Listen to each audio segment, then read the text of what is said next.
All right, welcome to the Krug Show meets Last Second Sports. Normally the big show, and we were getting ready to welcome back the great Vish.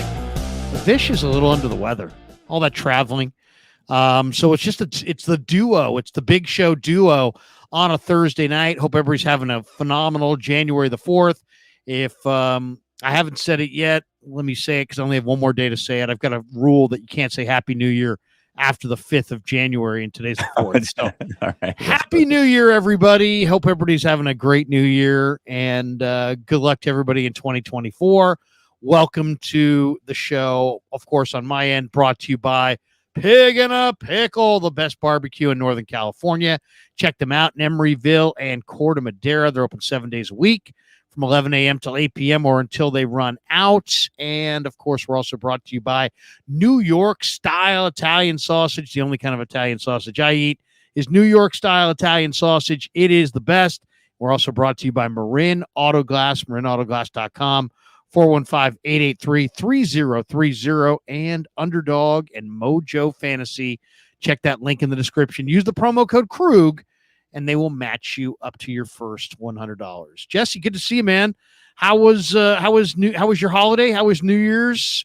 How did you guys celebrate? Good. I mean, we didn't do anything super crazy. It's Christmas. We did our thing, but for New Year's, we had some people over, just a regular ball drop, nothing crazy.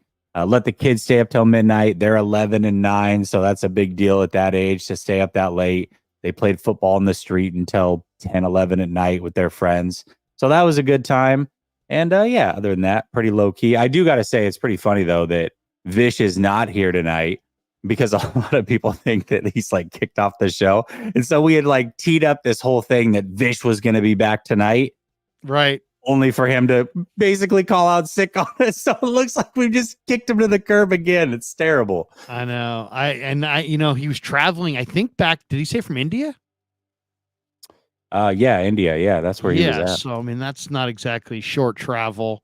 And man, I'd love to have been a fly on the wall on what his experiences were like in India, because I've never been to India, but I've watched lots of specials on the most populated places in the world, and some of the cities in India are among the most populated places in the world. And let's just say it's nothing like San Francisco, it's nothing like Chicago, it's nothing like Tampa, it's nothing like basically any American city. And I'd love to experience it. I'd love to see, what the population feels like when you have that many people around you. And I mean, I've seen some of the streets of some of the bigger cities of India, and it's just packed, absolutely packed. And it's amazing. You have people on motorbikes. You've got all kinds of, it looks like anything I've ever seen before, unlike anything I've ever seen before. So I'd love to experience that at some point. Have you traveled internationally, Jesse? Are you an international traveler? I've traveled internationally a bit, but never anywhere like India or crazy continents like Mexico, Canada, DR, that type of stuff. Where have you been internationally? Costa Rica.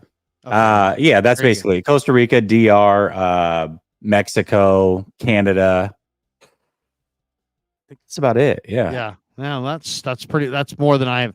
I've gone to Mexico. I've gone to Canada. I've never been to Europe, never been to Asia, never been to, it's funny. I've done so many different things, but I have not had a chance to travel internationally. And I would love to. I would absolutely love to, because I think it would be absolutely a perspective shaker, for sure. I want to go to Australia, but the spiders under, over there yeah. are like this big. Spiders? If I run into a spider that's the size of my head, I probably would burn the whole country down. That would not be good. That would not be good. I'm not a big insect guy myself, which you're in Florida, so you guys probably have a little bit more. Well, I don't know. Tampa's on the coast, right? So you don't probably. What's the insect deal there? Because there's very few insects in California. It's not humid, and usually with humidity brings insects. Yeah, I mean we definitely have probably more insects than you would be comfortable with, but we also have a lot of lizards. So they eat said insects. So it's actually not that bad. I will say though that they are a little bit bigger. When I first moved out here and saw some of the grasshoppers, I was like, oh, those are much bigger than they are in Oregon for sure. So you get a little bit of that, but you don't see them a lot because the lizards eat them pretty quickly. Really? And do you see a lot of lizards? Oh yeah, everywhere. Everywhere. Really? Little lizards, nothing crazy, but yeah, they're everywhere. Not Komodo dragons or anything? No. They're Goats? alligators too. Like my neighborhood, there's like it's a gated community, but there's like 1,200 homes in this thing. It's massive. 2 golf courses, 1,200 homes, and probably 8 pretty good sized ponds. There's good sized gators. Like I go on a walk and there's 8 to 10 foot gators pretty regularly that I see on a daily basis. Now, how close can you get? Are they fast?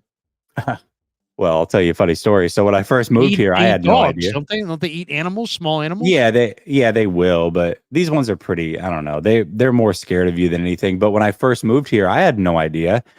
But we're driving through the neighborhood. I'm like, oh, there's a gator. Like, let's stop. So I get out and it's basically banked up on the top of this pond. And so I sneak around this way thinking I'm like going to sneak up on this thing. So I sneak up behind it and this thing jumped like 6 feet in the air and belly flopped in the water. And then its beady eyes poked up over the water and were looking at me like, oh man, they're a lot more agile than I did not expect them to move that quickly.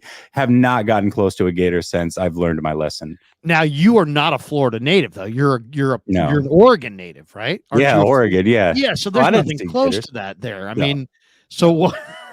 So, but you do see alligators? Like when was the last time you saw an alligator? This morning. I walked by one this morning. Yeah. How close? How close would you let it get? I mean, on my walk, huge, the ponds get like 15 feet long or something like that. Yeah, the closest that I get is maybe 20 feet from them. Just on my walk, I go on my path and the pond's there and they're right just sticking out of the pond. Or this time of year, they're usually out of the water because they're trying to get warm. But yeah, they actually get pretty close. They don't bother you. You don't bother them. They don't bother you. It's fine. Difference between an alligator and a crocodile. Any idea? Like the snout, the mouth, I think. The shape of the mouth. I don't know. Yeah. You could right now you could say anything and I'd be like, oh, didn't know that. Yeah. Oh yeah, no, that's a good thing. Good observation. Good observation. I'm an alligator virgin. Though I've eaten alligator. I was in New Orleans and I had alligator and it was kind of like chicken nuggets. I was talking to Tay Martin yesterday in the locker room and he's from New Orleans. We were talking about eating alligator and he's like, alligators are really, really good. I told alligator is good. I eat gator bites all the time. Whenever I go to a restaurant, I get gator bites pretty regularly. It's good. Really, yeah. That's on the menu. Normal, most menus here have it. Yeah. And it's breaded. Just tastes like a chicken, huh? Yeah, they fry them. They do whatever. Yeah. Yeah, I've had it at Cochon. It was awesome. I would recommend alligator to anybody if you haven't tried it. All right, let's get into the Niners. And we've already got a bunch of people in the chat. We're building up an audience here. Hit like and subscribe. If you hit like, that helps the algorithm. More people find the show. If you hit subscribe, hit that notification bell on either channel. Every time Jesse and I go live, you'll get a little notification that we're going live and you can join in. The Niners had 9 Pro Bowlers and a slew of alternates. And I'm not really getting the whole Pro Bowl thing. You think I don't understand alligators? I don't understand the Pro Bowl either. I don't understand how Dre Greenlaw could never be a Pro Bowler. He's never been a Pro Bowler. I don't understand how the 49ers could have an offensive line that I view as kind of passable at best and maybe effective from time to time, but oftentimes seems like the weakness of their offense and maybe team. And yet almost every guy on their offensive line was a Pro Bowl alternate. How does that work? What do you make of the list? And then it's going to lead us into our Brandon Ayuk, because Ayuk also was not a Pro Bowler, and I don't understand that. To me, Greenlaw and Ayuk should have been Pro Bowlers. And I don't understand how, was Spencer Burford an alternate?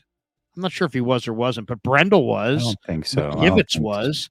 Yeah. And I love McKivitz, great guy to talk to and stuff, but he struggled. He gave up a bunch of pressures. He gave up 3 sacks in week 1 to Pittsburgh. He gave up a bunch of pressures in the Ravens game. I just don't, when I think of Pro Bowler, I just would never have thought he would have been an alternate. And yet he's a Pro Bowl alternate. And so's Brendel. So's Banks. Yeah, he's given up a big number of the team pressures too. There was a stat that dropped this week. It was like top 5 offensive linemen as far as the percentage of pressures they give up on their team. And McKivitz was in that top 5, along with McGlinchey, oddly enough, who they just got rid of and replaced with McKivitz. But so to me, I don't understand it either.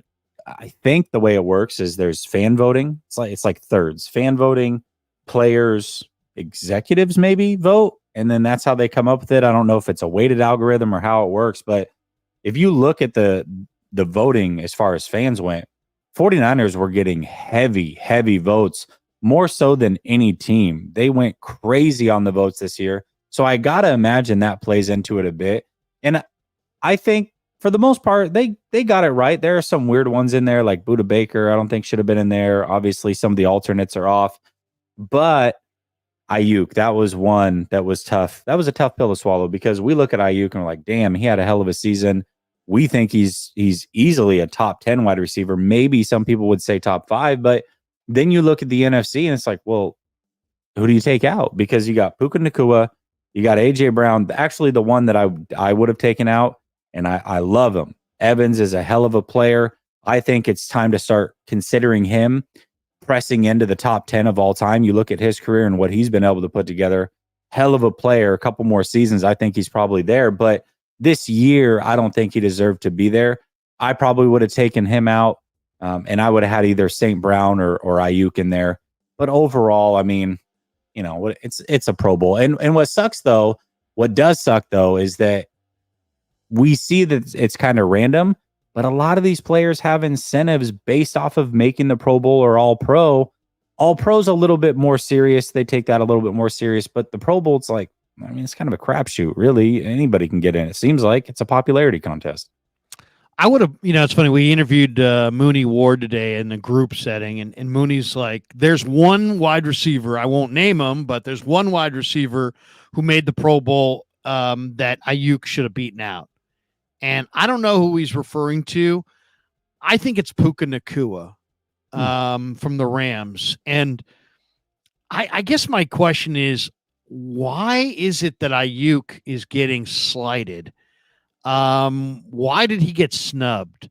Because like Puka Nacua, for me, he to get to 1,400 receiving yards, Ayuk has 1,317 receiving yards on 97 targets. Mm-hmm. Nakua has 1,400 receiving yards. He's 147 targets. So I don't know. I mean, that's kind of a weird thing. Do you hold a guy's the volume of targets against him, or a lack of volume of targets? I mean, it's kind of a weird situation. It almost is like saying it's harder to make the Pro Bowl on a good team at receiver than it is on a team where they're throwing you the ball more.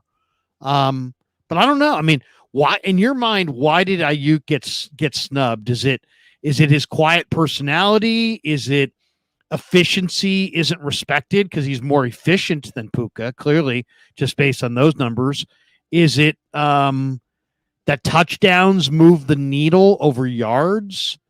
Or is it what I would call the Talanoa Hufanga factor, where if you produce early in the year, it seems like that there's more benefit to that than if you produce late.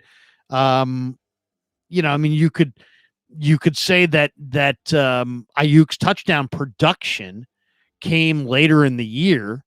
If the second half had been the first half, would he have been a Pro Bowler, or was he not a Pro Bowler because his production came later in the year and maybe people didn't notice it? I don't know. I really have no idea. The only thing I can think of is volume. I think that there is something to be said for sheer volume. Something about 100 catches is a prestigious thing in the league as well. So I think that there's some of that. Also, when you look at the NFC, though, I think 7 of the top 10 receivers in yardage are all in the NFC. Right. So it's like, okay, if you remove whoever, whether it's Evans or Puka Nakua or whoever you think should be removed, well, how do you not make a case for Amon-Ra St. Brown, who's had a hell of a season for the Lions? I mean, he's a big part of that offense. He's a quite number one. frankly, he is kind of what we think Debo is. If I'm being real with you, I mean, he takes end arounds. He's a great route runner. He's smaller in stature, but he's very physical. He catches a ton of passes. I mean, he's a hell of a player. So, I don't know that he got snubbed per se, but it doesn't feel right not having him in there, knowing how hard he worked. And also, if he would have gotten 50 more targets, what his numbers would have been. We know for sure he would have been a Pro Bowler. So it does make it tough. Well, and also I kind of wonder, I mean, is it branding? If his name was more memorable, like Debo, would he have made it? I don't know. I mean, I'm not really sure. Is brand? I mean, we say that we respect wide receivers who block, but then we don't reward wide receivers who block by putting them in the Pro Bowl. And Evans did have a ridiculous number of touchdowns, didn't he? Doesn't he have a bunch of touchdowns? Doesn't he have like 14 or 15 touchdowns? Yeah, I think so. I think he's up there. So yeah. But I mean, if you said to me who's a better receiver between Evans and Ayuk, Evans has great ball skills, but Ayuk's faster. I think is makes a lot of plays across the middle. He's fearless. He blocks. To me, Evans had a great career, and obviously he's got great touchdown production. But I kind of wonder, do we then, is it possible that the people who vote on this thing value touchdowns more than receptions? Yeah, you also got to wonder, do they value anything at all? I mean, let's just keep it real for a minute. Some of these players with the fans, that made you mean with the fans? Yeah, well, I mean, obviously the fans are going to vote whatever. If that's a third of the votes, there's nothing you can do about that. They're going to vote their favorites.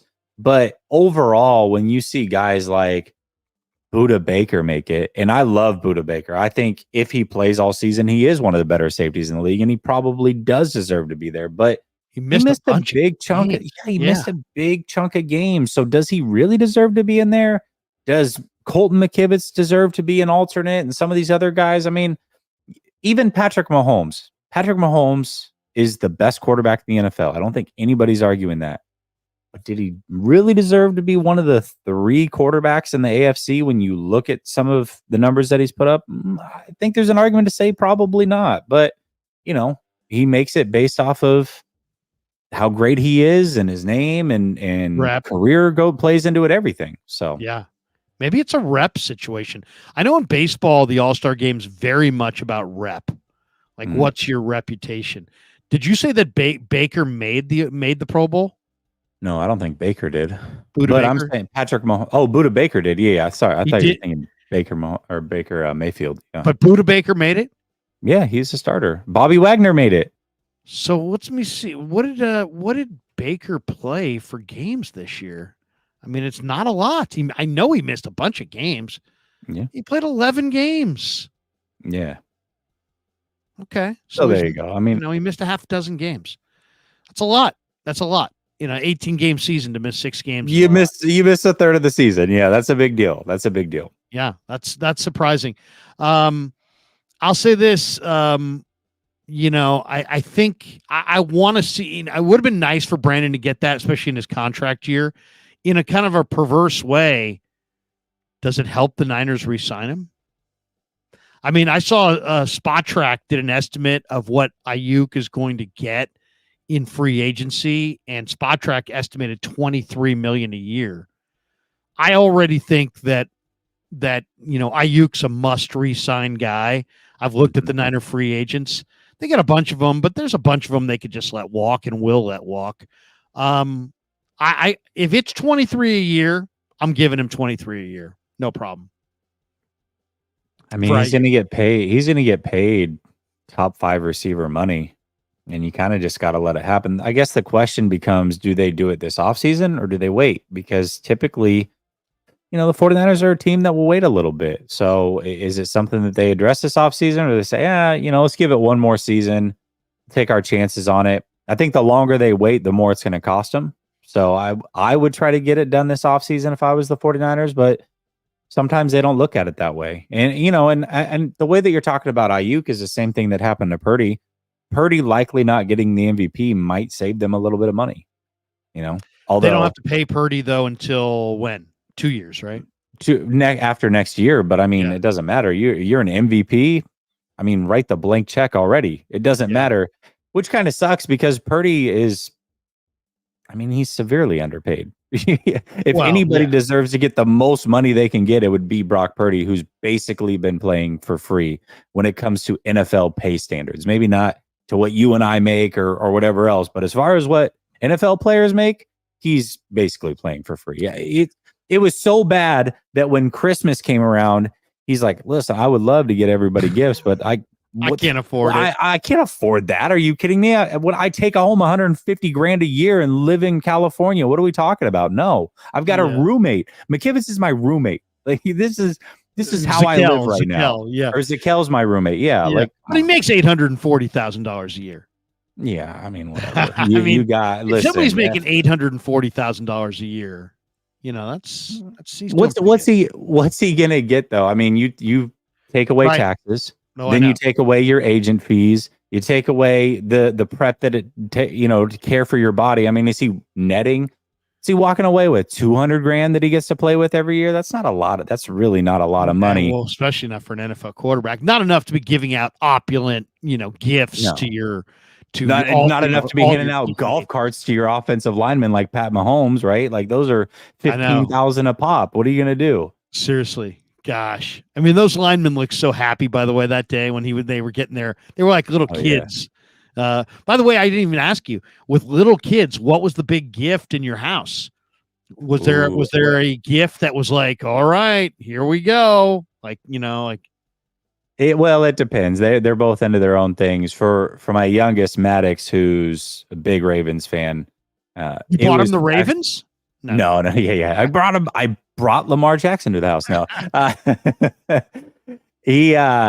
he's a big Ravens fan, and he's just a big football fan in general. So he got a Lamar jersey, and then I got him tickets to the Pro Bowl as well. So nice. He's to him the Pro Bowl is a big deal.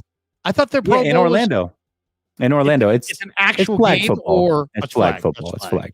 But for him, it doesn't matter. Just being around the stars and seeing them play, and he loves it. So for him, that's a big deal. So he got Pro Bowl tickets, and then my oldest could care less about sports. He's really into art and drawing, but he's also like really big into Five Nights at Freddy's. This I had never heard of it before he was around, but anyways, so I got him some stuff that pertained to that, and he was on cloud nine. So yeah, that was, they loved it. It's funny. I like to say that I share 50-50 duties on almost everything with my wife. Taking out the trash, doing dishes. She does more of the laundry, but basically we share all the household duties except for Christmas purchasing. She's totally better at it than me. She's like, she's the one who she knows everybody's list. She's got it down.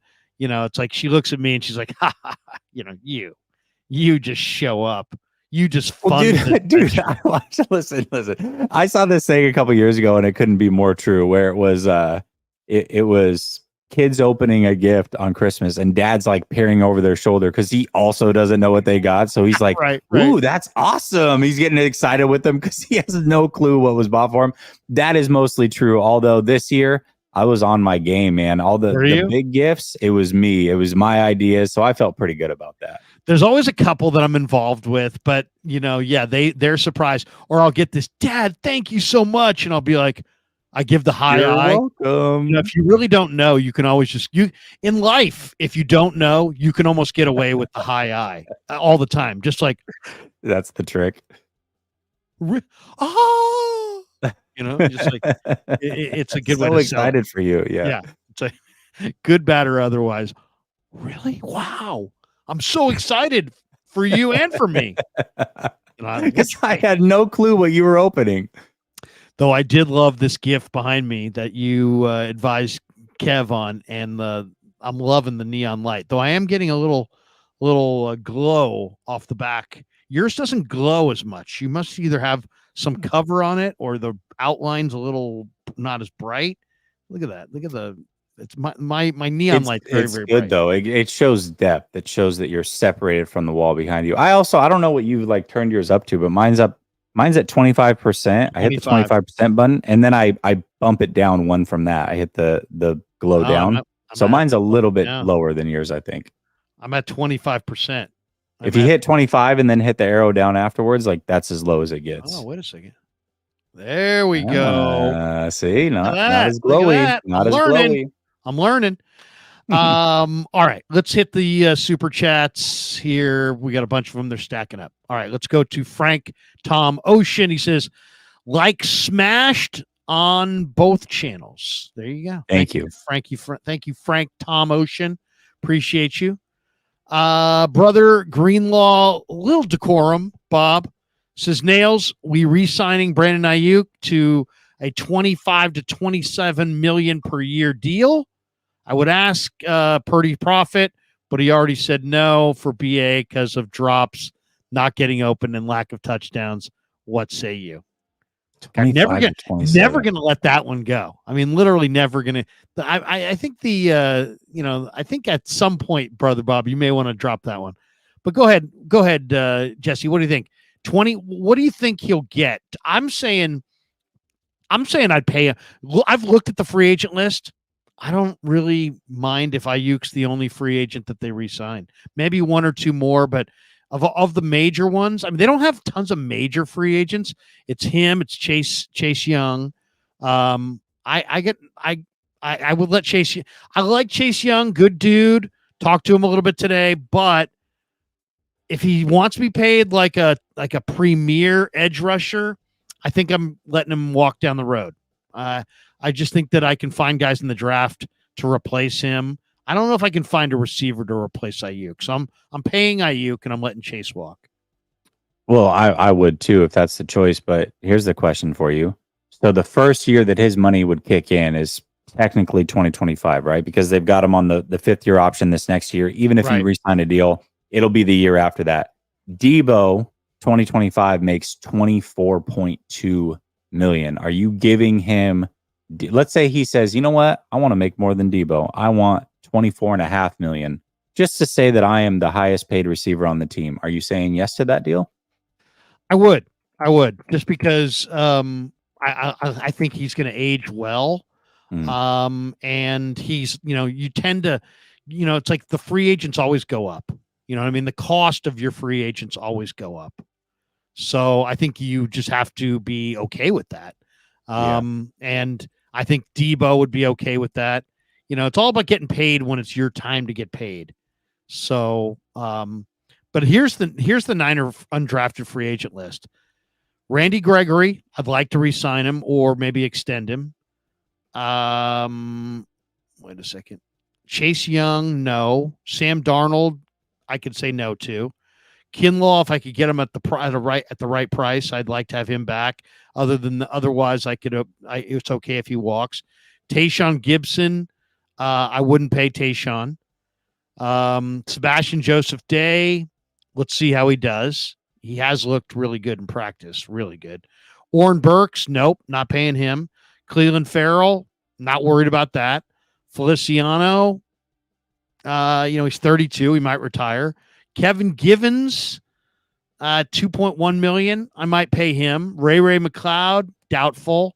Flanagan Fowles, doubtful. Dwelly, no. Brandon Allen, no. Chris Conley, no. Logan Ryan, no. Matt Pryor, no. Jawan Jennings, I think I would pay, but not. I'm letting Jawan walk. Well, I'd let him walk if he gets a real big offer, but I like Jawan Jennings. I think he's a culture player. Ben Barch, I want to resign. Warner, I'm letting walk. Terrence Mitchell, I don't even think he's on the team anymore. So there you go. I mean, it's not you know what I'm saying? It's like you look at that list and you got like one or two guys. like Gregory, maybe Kinlaw, maybe Joseph Day, definitely Ayuk. And Ayuk's not even a free agent. You don't have to pay him right now. So I don't know. They're I going to like be the way able to afford. They're going to be able to afford most of these guys next year. And the nice thing is about most of those players that you named, you can probably get away with doing a 1-year deal, which then sets you up the next year to be free of those contracts and decide all over again. So I actually don't. Next year is not really the problem because they have that 37 or so million that they get to carry over to next year, which right. is going to be significant. So they're going to be able to keep this team whole for the most part if they decide that's the route they want to take. But it's also going to take a lot of 1-year deals to kind of finagle it and get it to happen. Really, it's 2 years from now. This team is going to be drastically different. I know that I've talked about it on here, and I think you agreed. But in 2 years, you're looking at guys like Kittle, Trent, maybe Debo, Armstead, Juszczyk.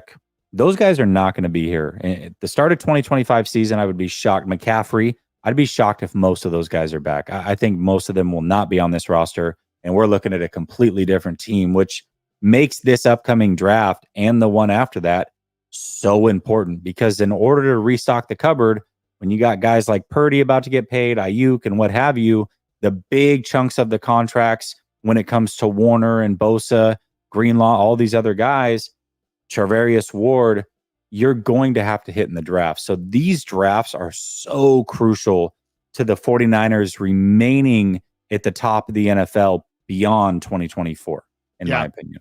And I think Lynch has done, I love the way the Niners handle free agency. And I think Lynch has done a much better job than Balky at drafting. Yeah. If you just look at the percentage, the hit rate, I was looking at John's hit rate and the star players. Balky hit at like 12% in the Harbaugh years, and he had like 2 star players. And one of them was Alden Smith, the other was Borland, maybe Kaepernick, if you want to throw Kaepernick in there. John Lynch has hit on a lot of star players, and has a much, much higher hit rate overall. We got this one from Andy. He says, what day and time do you think the Niners will play in the divisional round?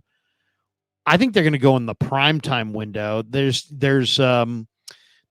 4 windows in the divisional round. There's 2 games on Saturday, January the 20th. There's 2 games on Sunday, January the 21st. My guess is they will play the second game either Saturday or Sunday. That'd be my guess. Though the second game on Saturday is a night game. I believe the second game on Sunday is a afternoon game. I think. Isn't it? Doesn't it go afternoon, evening, and then morning, and then afternoon on Sunday? Typically, Well, then they got the Monday night game too. No, not the week that the 49ers played. They have the Monday night game that they've added to the wild card. But yeah, I want to say that sounds right. I think they do a night game on a Saturday and then 2 early games on Sunday. Yeah, they'll be in the prime. They'll be in one of the primetime windows for sure. Well, and then the 49ers are going to be in the NFC Championship, assuming they make it. I think they're going to be the night game. I think this year it's the NFC's the night game. So, because they alternate every year. Well, is it night or is it morning and afternoon? Because the NFC title game used to be, or the title game weekend used to be morning and afternoon. Well, I want to say when I say night, I guess I'm looking at what do you think? East Coast. 4? It's not going to be West Coast time or whatever. But I want to say it's at like 5 or something. Okay. 5, 6 o'clock Eastern time. I looked at ESPN.com's breakdown of the games, and there's no times listed on any of them, including the wild card. So they'll play with that. I'm sure there are set times, but I think they'll be in a prime time window for sure. Calvin and Hobbs says, what is more concerning as the Niners head to the playoffs? The run D, the offensive line, or special teams / kicker? That's interesting. That was actually one of the topics I wanted to get to, which is I phrased it as, what is the Niners' biggest issue entering the playoffs? I have O-line, run D, rustiness, interceptions, and Purdy's inexperience. I didn't even factor in special teams or kicker. I guess I could have thrown that in there. But if you went with mine instead of his, because I got a few more here, what would you say is the biggest issue for the Niners? Their O-line, the fact that they won't have played in 3 weeks, the interceptions that they've thrown, the run defense, or Purdy's inexperience, despite the fact he's already played two playoff games and change, we'll call it. God, on the surface, I want to say the run defense, only from the standpoint of more on the missed tackle aspect, not necessarily run defense, but just once you've got a player in front of you actually making the tackle. This team has more missed tackles than it had all of last year, including the playoffs, by I think about 15. And this is coming off of 2 weeks where they only missed 9 tackles. So missed tackles for me is a concern, which kind of parlays into the run defense. But I also think that there's an aspect of that is remedied with the 49ers getting a rest and getting the bye week. So yeah. I got to be honest, I'm not too concerned about any of them. Even the rust thing where, okay, maybe you're sitting too long. That could be a big deal. Yeah, but who are you going to play? Steve Young believes it's an issue. Did you see that? I don't necessarily disagree with him. I actually probably tend to agree. My preference was having the players play a half. Just play the first half, stay in sync, stay in rhythm. But then I thought about it. I was like, okay, well, I mean, who's really going to give them problems in round 2? Maybe the Rams, I guess, if that's the team. But even them, I mean, are you that concerned about it? I just don't think that there's a reason to be concerned for the 49ers. I really don't. This thing should be a cakewalk in the NFC. Now, once you get to the Super Bowl, I think you're playing a for real team, no matter who comes out over there. But the NFC is just, if I wasn't a Niner fan, I wouldn't be that excited if I was one of these other teams. I wouldn't think my team has a chance because the 49ers exist. So that's just me. You know, it's funny. Steve Young brought up the whole rest versus rust factor. And he's not, Brock will not have played in roughly 3 weeks by the time they play this game, the divisional round. I looked at, his, you look at Purdy and you say, well, yeah, okay, there's that. He was asked about it today. I'm going to share the screen and play this for you. This is Purdy earlier today talking a little bit about this factor. And let's see what he has to say. Then we can talk a little bit about it. Let's see. For 3 weeks, and if so, how do you kind of try to stay as much in rhythm as possible? Yeah, I mean that's something that I brought up to Kyle, and then he brought up some really good points just in terms of the preseason, not getting a whole lot of reps and snaps, and then going into Pittsburgh and playing well enough to win. And same with the bye week, coming back and having a good performance against Jacksonville. So I think I've done it, this year in terms of having some rest and then coming in and playing. And so that's something that's feels good to go back and remind myself about. And not only that, I'm going to be practicing against really good defense, obviously our guys, for the next couple of weeks too. So and it's not like I'm going to be sitting on the couch for the next couple of weeks doing absolutely nothing. We're going to be out here still getting good reps against our defense, working on the little things I need to work on, my footwork, my reads at practice, and whoever we end up playing in our first round, we'll be ready for it. So. Between the lines there, did you just at least mildly lobby to play a little something? It was just part of our conversation, just being real with all the situations and scenarios with this week and playing and stuff. So that's something that we brought up and made the decision after that. So what do you think, Jesse? I mean, the way I look at it is that, okay, Brock Purdy in college played no more than 13 games, I think. And he's already played 16 games. And then if you add in the preseason games, he's played 18 games. And if they go to the Super Bowl, he will have played 21 games. And I just think that that's a lot of games. I mean, he's the most passing attempts he's ever had in a season is 475. He's already at 460 right now. And I liked the Brock Purdy that I saw in Jacksonville as far as his arm strength. I think maybe taking your foot off the gas pedal a little bit with Brock maybe gives him a little bit of juice. To me, the best arm strength throw he made all year was the ball in the third quarter against Jacksonville, where he faked it. He pumped it to Ayuk, brought it back, Yeah. and then without being able to step into it, he just kind of threw it to Kittle, and he led him down the field on the touchdown where Kittle beat Devin Lloyd. That was a great arm strength throw. That was after the bye week. I don't know if the guy didn't look good against Jacksonville and hadn't looked good against Pittsburgh, and also if he were an older player who's played a bunch of games. I do understand what Steve Young's saying, because Steve Young understands rest versus rust, and God knows he knows a lot about pro football. I wouldn't question his knowledge, but I think it's a case-by-case basis. I guess for me, it's about what can you live with. I can live with, hey, man, Brock was rusty in the first 2 series over he played in week 18 against the Rams and he sprained an ankle and he lost his escapability, or he got hurt and he was not available and it's Sam Darnold time. I mean, I don't want to take a chance on that. Nothing against Sam, but I just think that the numbers in Vegas, Jesse, would drop precipitously on the Niners if they lost Brock Purdy. So I'd better be. I like the idea of being better safe than sorry and sitting him out. What do you think? Yeah, I mean, I'm fine either way. Like I said, for me, I wanted to play the players that didn't have an injury designation a half to keep them going. That being said, if the question is, are you worried about Brock coming off of essentially 3 weeks of not playing football? No.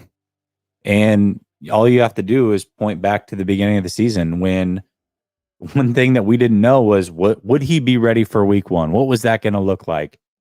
And quite frankly, you're talking about a player who in his first real offseason, because last year as a rookie, your offseason is spent prepping for the draft. That's not a real offseason. This was his first real offseason. This was his chance to get better. And you can look at it and say, well, I mean, he's not going to have that. What's it going to look like week 1? And how long does it take him to get going? Well, it turns out week 1, the 49ers offense was humming. So if they can do that and he can do that, why can't you do it off of a few weeks rest when you have played all season? Now, I would argue that his best ball came after the bye week. So technically it took him a while to ramp up, but it's not like he was playing bad football to start the season by any means. So, the way that I look at it is case by case. Kyle Shanahan, you have to trust that he and the coaching staff know best. They're choosing to do this for a reason. I'm fine with it. Okay. Let I lose track of my supers here. Where is it? Knees, I believe, was next. He said, Knees says Pro Bowl is more of a popularity contest, hence Bobby Wagner and Buda Baker over Greenlaw. Yeah, but I mean, my goodness, how many times? Bobby Wagner's a hell of a player, but Dre Greenlaw, I think, is every bit as good as Fred Warner. And the fact that Warner just annually gets this designation and Greenlaw never gets recognized, to me is just, come on, man, let's make the correction. Greenlaw is a Pro Bowl linebacker. There's no doubt in my mind. Brother Greenlaw, little decorum Bob says, yes, we all thought Brandon Ayuk was all pro except Purdy Profit. LOL. All right, there you go. You're killing me on the Ayuk forever. Brandon Ayuk got snubbed because peeps count phantom drops. He's only got 2 this year. I mean, he had in the past he's had a bit of the dropsies, but this year he's only got 2. We got this one from Roscoe's. He says, it's because you said BA was a disappointment. That's why. Wow. I have that kind of power over the Pro Bowl voting. Man, hey. I didn't know. If I knew I had that kind of power, I would have exercised it in other ways. Nee says, chill on the Brandon Ayuk hype. We're trying to keep the price down. Too late. Secret's out, Niece. Secret is out. Niece, I don't know about that one. Dave Barclay is a new member at Jesse's channel. He says he has become a new YouTube member, and I always give a little clap Appreciate to all it. the new YouTube members. It's always cool. There'll be more in the future. Dave Barclay says, sorry, Jess, I have to respectfully bow out. Oh, Okay. All right. Well, see hey, you later, bud. Have a good one. He's in. He's a member. And now he's bowing out. He's out. Yeah. Easy come, easy go. No, I'm just joking. Brother Greenlaw, little decorum, Bob says Nails Larry disrespects you and Ryan on a regular basis, especially when he's on with DB. How do you still do shows with him? Generally curious. Okay. Let's address ahead. it. Let's do address it. Let's do it. All right. So you had a show with Damon Bruce, Right. and of course, I get tagged in the video of you guys talking about, first of all, clearly talking about Ryan. Like, let's Damon's clearly talking about Ryan. That's fine. You guys have your thing. The only issue I what have, did Damon say? What did Damon say? well, he said he was, if you're a mortgage broker, basically a real estate agent or a mortgage broker or whatever, maybe you Right. shouldn't be talking sports, which that's a clear shot at Ryan. I mean, we know exactly who he's talking about. So no surprise there. But then there's a second half of that where you're talking about what seems to be one of my takes, which you and I have had an hour conversation on this very show about. And people immediately take it, run to Twitter, and they're like, Jesse, Ryan, they're talking about you. Now, I say in the cut, I don't really say much. I said one thing, which was, listen, Larry has my number. If Larry had an issue, I'm sure he would pick up the phone and call me.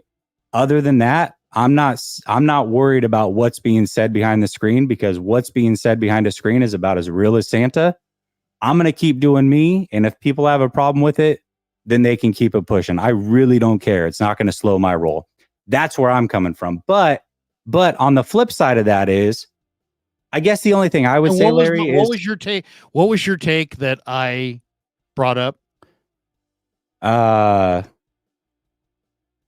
The wait and see on Brock, I think, which I've never said. I never said wait and see. I've given a clear take on Brock, and then I've just said I won't know if I'm no. right I know now. I think I remember. It had to do with he's the guy right now, but he's not the guy long term. Yeah, Mr. Right versus Mr. Right now, which I made the video in March. Yeah, yep. Right. And I've disagreed. I disagree with which that is fine. take. And I've told you to your face that I disagree with that take. I understand that. And so, but I guess where things run a little rampant is when you say that and you don't put a name on it. Now, every single time, if you say something and you don't put a name on it, there's three names that are going to come up every single time. It's going to be Ryan, which most likely it is about Ryan, Grant, and myself. And it's like, well, Larry does shows weekly with Jesse and Grant. How are you going to continue to do these shows with them? And the way that I'm going to say it is, it's not a real beef. It is football takes. First of all, we're doing a show together, which benefits both platforms. If Larry had a real issue, he could pick up the phone and call me. And if it's not going to get to that point where he's picking up the phone and calling me, then I don't take it that seriously. That being said, when you are doing shows with Damon and things start flying, if you don't put names on it, then immediately the conversation is going to be steered to Grant, myself, and Ryan. So I would say if you're not talking about us, you probably should just say it's not about these guys, because every time I'm going to hear about it. And it is very annoying that I've got to hear about what Larry's talking about with Damon Bruce. Now, as far as Damon goes, F that dude. Could care less about him. He's a real life scumbag. You and I have an actual relationship and we talk. I don't take it that seriously, but you have to know that every time you talk about it, I'm gonna be thrown into the fray as, why is this guy talking behind your back? It's just what's gonna happen. Well, I just want you and everybody else to know that I don't control what you say, Coach says, Vish says, Grant says, Ryan says, Damon says. Damon can say what Damon wants to say, and it's not my job to be his keeper. When I do a show with you, I do a show with you because I like you. I do a show, but it's not a straight endorsement of every point that you make. Is now we're in lockstep. We're not a couple. You're not my wife. I'm not your wife. You know what I'm saying? We're not I endorse you for your credibility and your channel for its credibility, which is why I work with you. But it should not be an acknowledgement that I agree with every one of your 49er takes. Grant and I don't agree on a lot of 49er takes. And we just, I I talk to him every day. We're friends and we're going to be friends. And I get people who complain when I say, some people complain if I mention their name. Other people complain if I don't cite their name. If I bring up the topic and I lead into this gigantic discussion, I feel like I owe the people on the other end an explanation. If I'm just there when somebody's venting, that's on them. It's on them. If he wants now, there's limits, right? If he started bashing you, like literally bashing you, don't join his channel. I'd be like, dude, he did do that. He literally did But- that. That's why I say he's a but not- scumbag, and I called him Yeah. out for it. But I that's mean, the only time. not I on don't this care one, about not that this, dude. Not No, you're he saying didn't. that, He didn't. not this time. No. But I mean, you and I are close enough where, I mean, he attacks Grant all the time, and I always be like, dude, I like Grant. And then I get pushed back either way. I get pushed back from the people who do like Grant. How could you not challenge this guy? And then grouped with him and his opinion, even though it's coming out of his orifice, not mine. And then I also get the people that are rah Damon and don't like Grant being like, why are you having Grant on? There's when you collab with somebody in this forum, you could spend the entire time sitting there handing out a flow chart. He said this, I agree with that. He didn't. He said that, I don't agree with this. I kind of agree with this, but he kind of made it seem, I'm not doing streams like that. This is not a sorority house. He can speak for himself. If he doesn't like Jesse Naylor, that's on Damon. If he doesn't like Grant Cohn, that's on Damon. I will own everything I say about everybody. Ryan and I have had all kinds of beef, and he's like, leave my name out of your mouth. I'm fine with that. I'm cool with that. I'm okay with that. I can abide by that. So anytime his name, I could have his name blocked in my chat if I wanted to, but I don't give a shit enough. So I just let people say what they want to say, and his name's in my chat. And when his name comes up and I'm reading a super, I just don't say his name. But I ultimately, I really don't even have, even though he said some heinous things to me, I don't really have any real beef with him. And somewhere in these streams here, in these supers, there's a chat from him saying, come on my show, invite me. You got my number, call me and invite me on your show and see if I turn you down. But as far as what I've said to you is I disagree with the Purdy's the right guy now and not the right guy in the future. We're cool. And I got nothing. And your name comes up in other chats, as well. And I said it last night on the Gammon Brown was in my call-in show with Kev. And you came up and I said, look, I fully endorse Jesse's channel. I like Jesse. I like his reasoning. I agree with a lot of his takes. I don't agree with all of them, but you know what? So what? I like him as a person. I think he's a good guy, and I'm going to continue to stream with him. I don't agree. There's all kinds of things I really don't agree with Grant on, but you know what? We talk it out or we don't, but we just go on, So I will say this though. I wouldn't want you to think that, hey, he's going to say one thing to my face and another thing behind my back. But also it's like, I'm a man. You're a man. Damon's a man. If Damon is just, crushing you on football stuff and you're crushing him on football stuff, I'm going to let you guys work it all out. If he comes on any stream, I don't say that dude's name. I don't talk about that. But I mean, if he comes on a stream and says, don't anybody follow Jesse and Last Second Sports, I'm going to push back on that. I am going to push back on. Why? Which he did do, and you did push back. You did. And to me, and there's a big difference between never F with a man's money. I agree. I just kind of, and I would never tell anybody in here not to listen. If Damon's your cup of tea, support him. All content creators, whether I like them or not, whether I'm your cup of tea, I don't care. If you enjoy my content, then come over. If you don't, that's fine too. If you like Damon, subscribe to Damon. I would never, ever, ever, ever tell anybody not to subscribe to another content creator. But I wouldn't either. And my personal issue with him is that he has done that. And I think it's Bush League. And I think I agree. So that's it. I told him, I said, hey, look, man, if you're going to be in this pool with all these people, and you are, you have to acknowledge that you're in that pool in the same way you wouldn't get on a radio show and be like, hey, that show that's on before me sucks ass. And that show that's on after me sucks ass. You wouldn't do that. Why? Because you're somewhat teammates. You're on the same radio station. We're on the same platform. We're doing the same thing. We're talking. We're doing YouTube shows talking about the Niners. We're not all going to agree, but you have to do it. If you're going to disagree, you got to disagree in a respectful, professional way. Now, there's also guy talk where guys rib each other. I get it. Totally I can laugh it off. Brother Bob's going to rip me 19 times.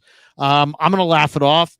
We were doing a chat, a stream a month ago, and Ryan jumped in and started going at me. I can laugh it off, but just be able to laugh it off the same way going the other way. That's all I would say to everybody. So if all of a sudden I tune into a stream and I hear, Krug said this, and can you believe what an idiot? I don't care. I've been doing this way too long. I'm fine. I'm fine. Nobody has to call me. Nobody has to apologize to me. Nobody has to make any amends to me in any way. I'm a big boy. I can handle myself. Brother Bob wants to rip me for my Brandon Ayuk take. That's totally fine. Bring it on. Keep donating.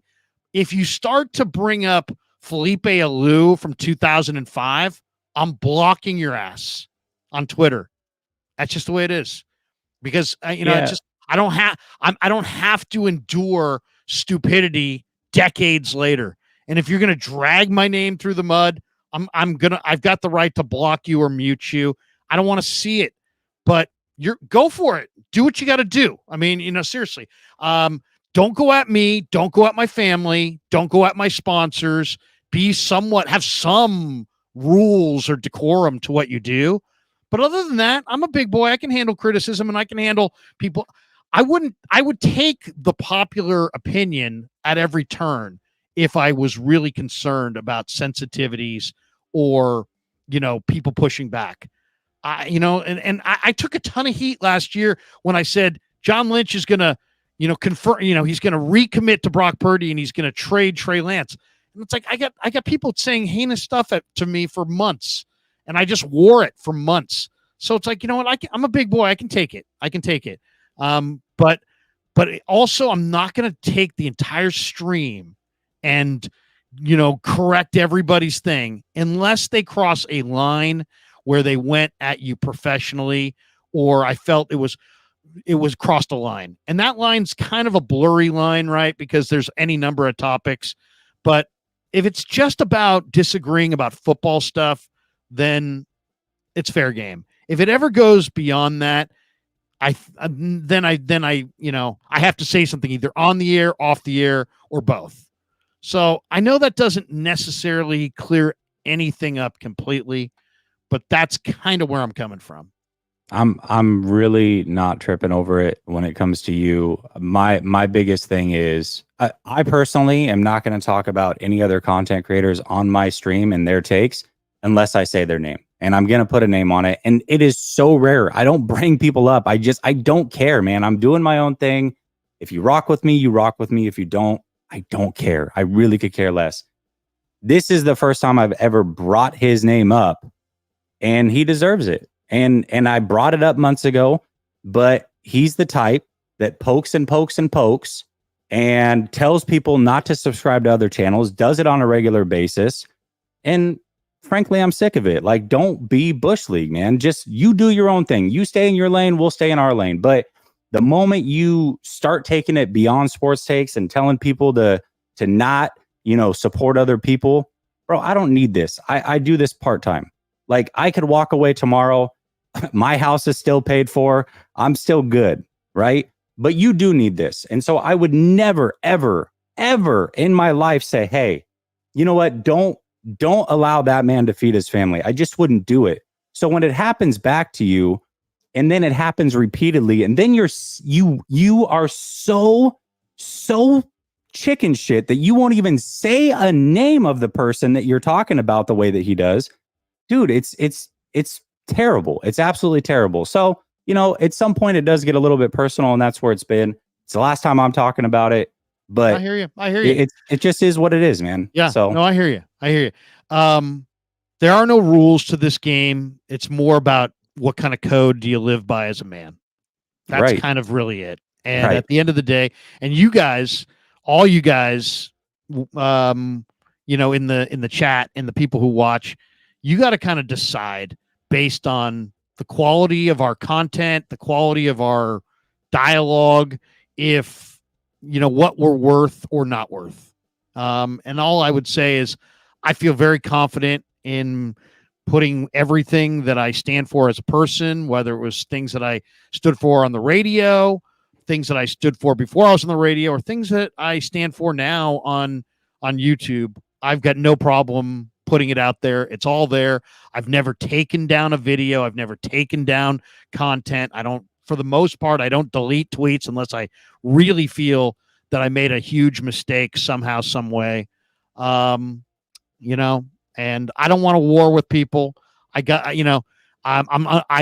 don't like the fact that Ryan and I, have parted ways. I don't. I'm with the same woman that I've been married to forever. All my friends from high school and college are still my friends. I'm not the kind of person. Some people do. Some people make friends and make relationships and throw them away and move on to the next thing, and they do it easily. I'm not in it for that. I'm more in it for the long haul, and so I'm not like that. But there's certain lines that if you cross, I guess you can't attack Kev, and Kev hates it when I defend him. But if you attack him in an unprofessional way, I'm gonna lash out. And so that's kind of my standard. But I also feel like I've done enough hours on here where I feel really confident you can go put on my channel, go to the Krug Show, and go watch the thousands and thousands of man hours that I have recorded on this platform and just evaluate it for yourself. Evaluate it for yourself. If you think I'm fair-minded, be with me.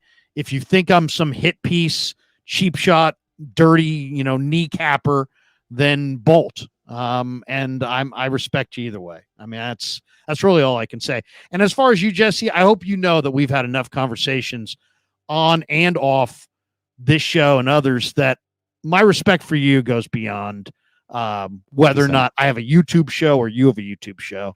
And I feel that way, the same way about Grant, about Coach, about Vish, about basically everybody that I stream with. If I felt like you were not somebody that I wanted to associate with, and there are people, I mean, we all know there are people that I streamed with and now no longer associate with. There are lines that you could cross that would make me say, I've had enough.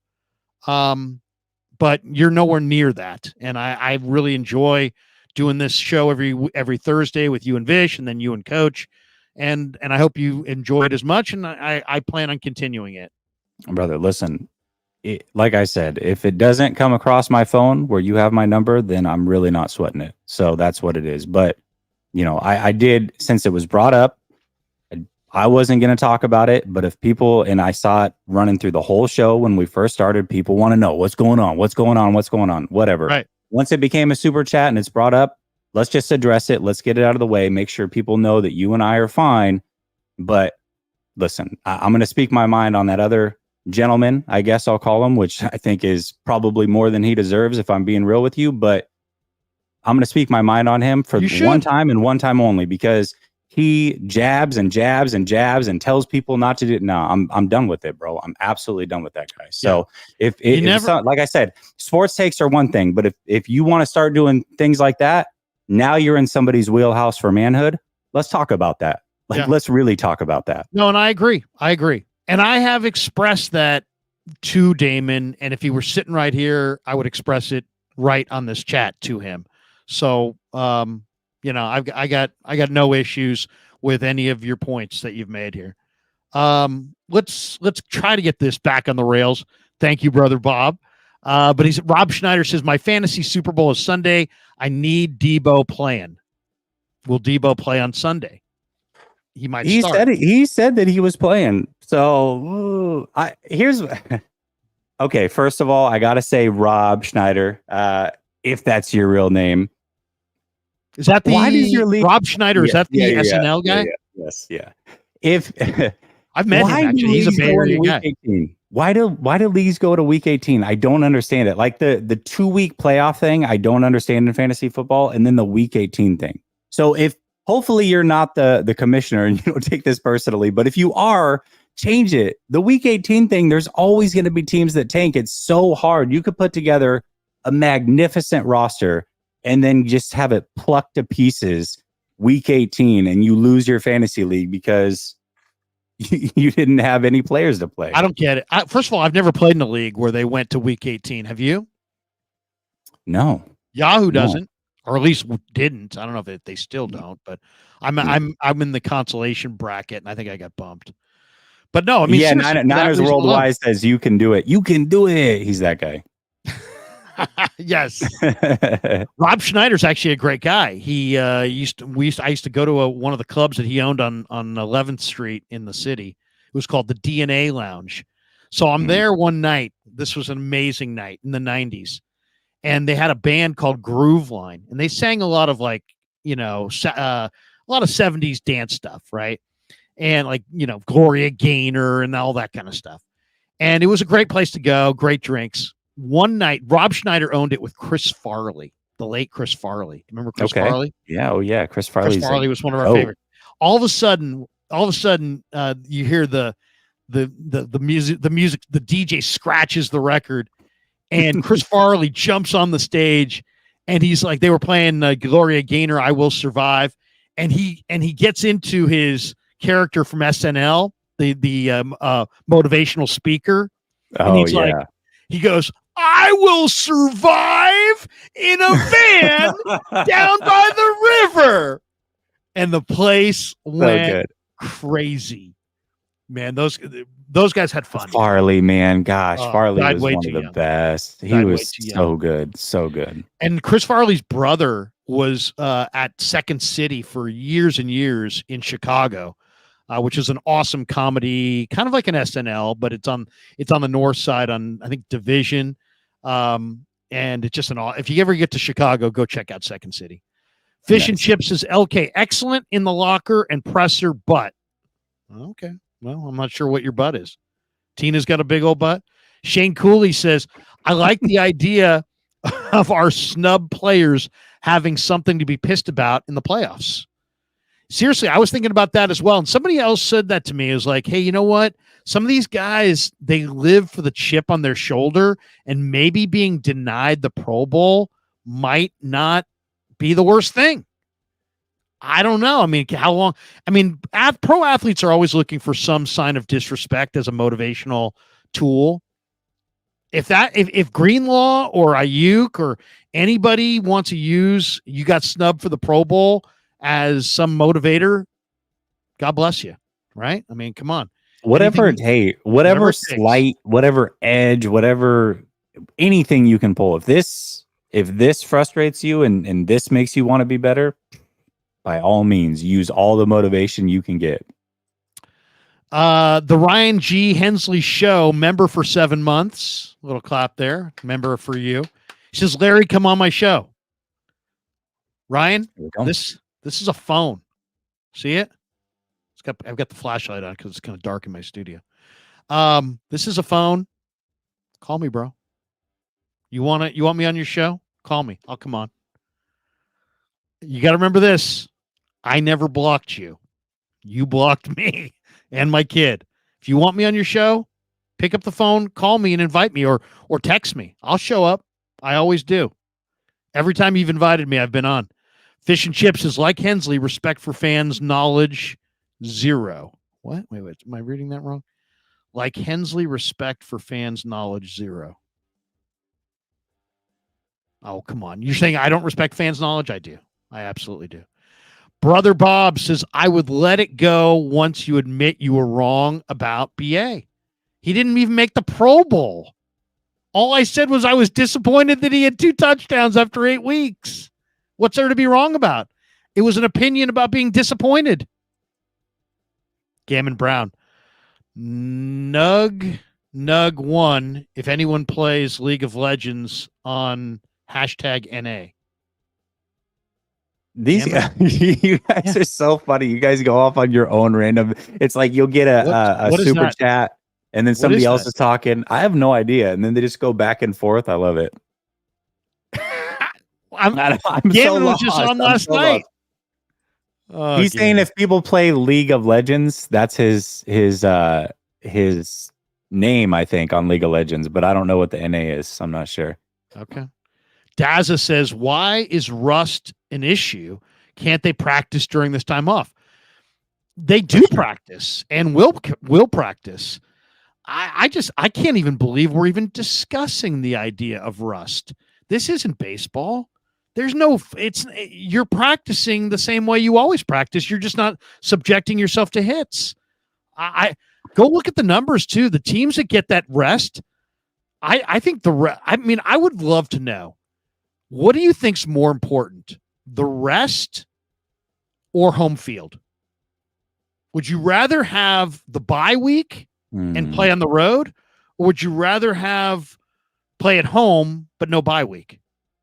I think at this point, when you've been playing football and banging heads since training camp, I think that rest means almost more than the venue. What do you think? Yeah, it's interesting because I've brought this up as well. I mean, obviously, anybody who's been watching football as of a couple of years ago remembers two teams used to get the bye. So if the number one seed got to choose, I think it would be interesting. Would the number one seed choose the rest in the bye, or would they choose home field advantage? If they could only get one, and then the number two seed would get whatever they didn't choose, right? So meaning the number one seed would get the home field advantage until they played the number two seed, and then the number two seed would be at home. I think that would be interesting. I think it would be team by team. I think the 49ers would take the rest because they're not afraid to go anywhere. Their brand of football does travel. So I think that they wouldn't be afraid to go anywhere. As far as rest goes, though, this is a team that is a little bit older, and we've seen them slow down at around the 5-6 week mark, and then kind of again hit a little bit of a lull before picking it back up against Washington.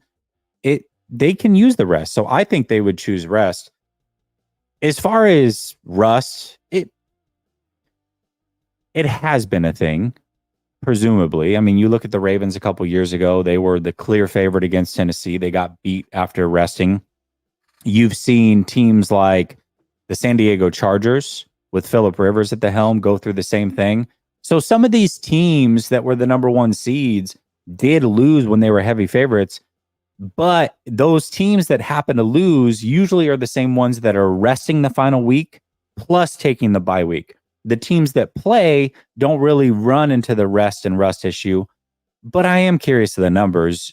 Either way, if you're the number one seed, you are the heavy favorite in your first playoff game. I gotta imagine that if you sat out the final week of the regular season and then took the bye week, you probably still won a majority of your games because you're simply the better team. You know what would make things so juicy is if the number one seed, forget the seedings, could pick their opponent. That would add some serious juice. Could you imagine if you picked and then lost? Of course. Oh, and not only that would be great. In some ways, you know, the way players are and coaches are, they would hate that. They would hate that. They never want to incite their opponent. But could you imagine how much more juice there would be if all of a sudden it was like, and the Niners are the number one seed in the NFC and the Ravens are the number one seed in the AFC, and you could strategically, maybe you picked a team that was good but had an injured player that you didn't want to face later on. Let's go down this for a second. Who, if that was the thing and you could pick for the 49ers, who are you picking? I want to see if we pick the same team. Out of the teams that are in the playoffs right now. So Tampa's in there, the Eagles are in there, the Rams are in there, Green Bay's in there, and then we know the Lions in Dallas. So of those teams, who are you taking? Gosh. I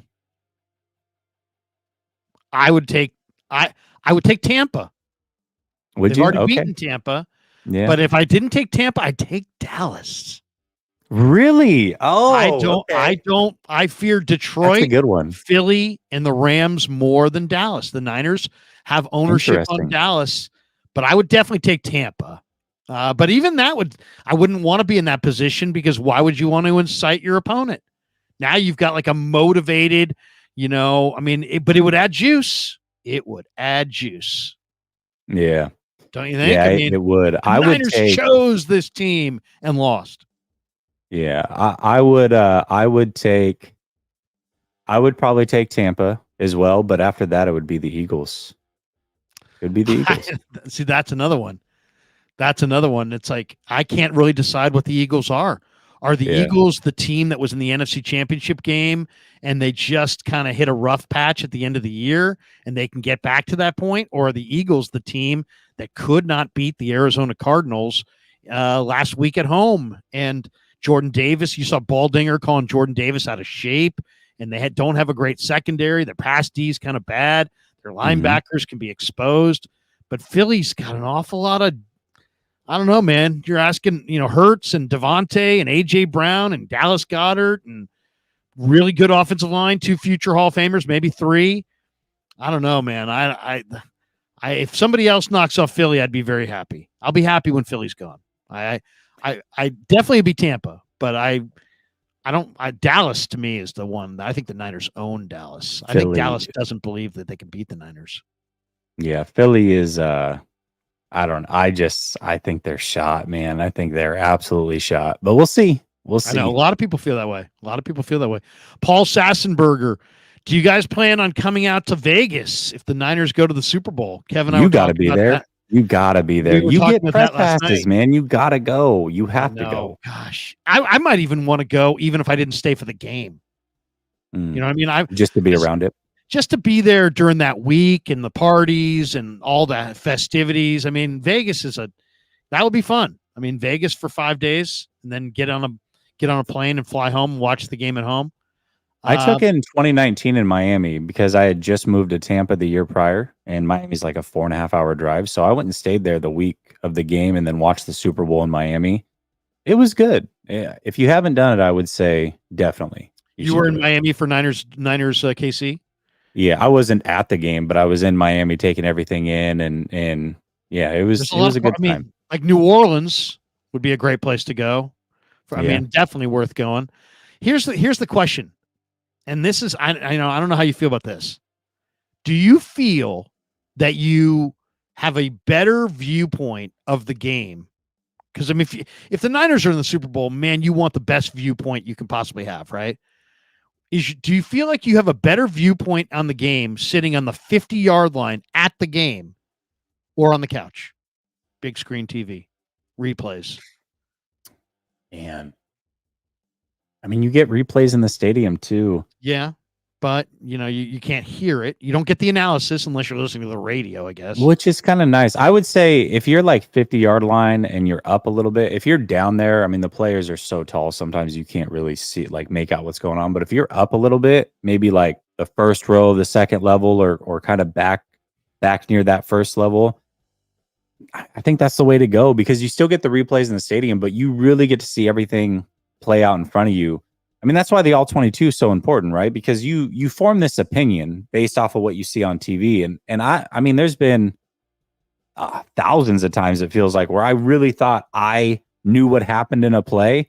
You watch the replay, you think you have it figured out, and then you see the all-22 and you're like, didn't know that guy was over there. Had no idea that was happening. So, you didn't see a guy fall down. Yeah, guy fell down on the back end. I'll say this, from just working in football and watching the coaches copy the sideline, what they call sideline wide, end zone wide. And if you get the combo film, you get every play twice, right? You get the sideline wide, then here it comes from the end zone wide, then it's the next play. I would love, and I think it's the future of football television. At some point, we're all going to be able to pick everything we want. Do you want, because like for me, I don't need 75 goddamn close-ups of Nick Sirianni's face. I just don't. That's a waste of time. I don't care that much about Nick Sirianni or Shanahan or any of these guys. There's a reason that people obsess on the quarterback and the head coach. It's because television copy shows you the play and then a close-up of the quarterback, of the play and then a close-up of the head coach. if I could have what I wanted, I would like to have the announcers and sideline wide and Yeah. replays on end zone wide. So like if a run play, somebody gashes somebody, give me the end zone wide angle on it and give me the sideline wide. If I could pick my own broadcast, I would go sideline wide and eliminate the close-ups. I don't need the close-ups. I think the close-ups are about, I don't know what it's about really, the drama or the soap opera, but it's not about football, that's for sure. If you could pick any angle to watch the game, what would you? Because like I don't really feel like I've seen it when I'm at the game. I come home and I want to watch the TV copy because I've seen the coverage, but I don't hear any of the analysis, and I'm not getting the replays, and I'm also not getting the real close-ups. So I'm on the binoculars, but even then I got to choose. Do I want to hone in on the line of scrimmage, or do I want to hone in on the perimeter? I usually hone in on the line of scrimmage, but I don't really feel like I've seen the game until I go home and watch it on TV.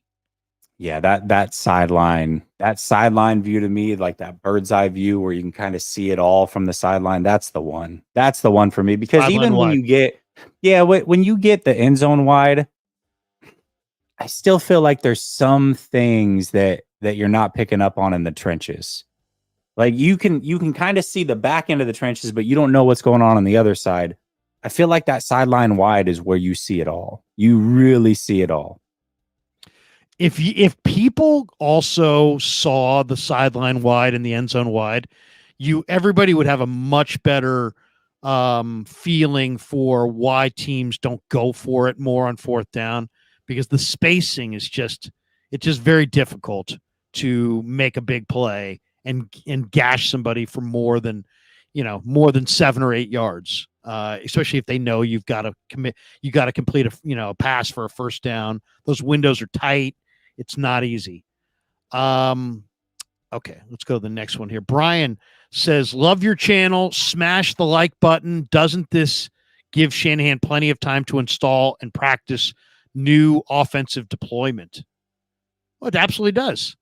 I'll tell you, I saw a college punt return the other day where it was basically the coach had devised a total deke. Like they had two punt returner. They had a guy, the punt returner faked like it was a punt return from the left sideline, and in reality, the guy caught the punt on the other side of the field and had like a 60-yard return to the 20 because everybody fell for the fake because they went with the punt returner.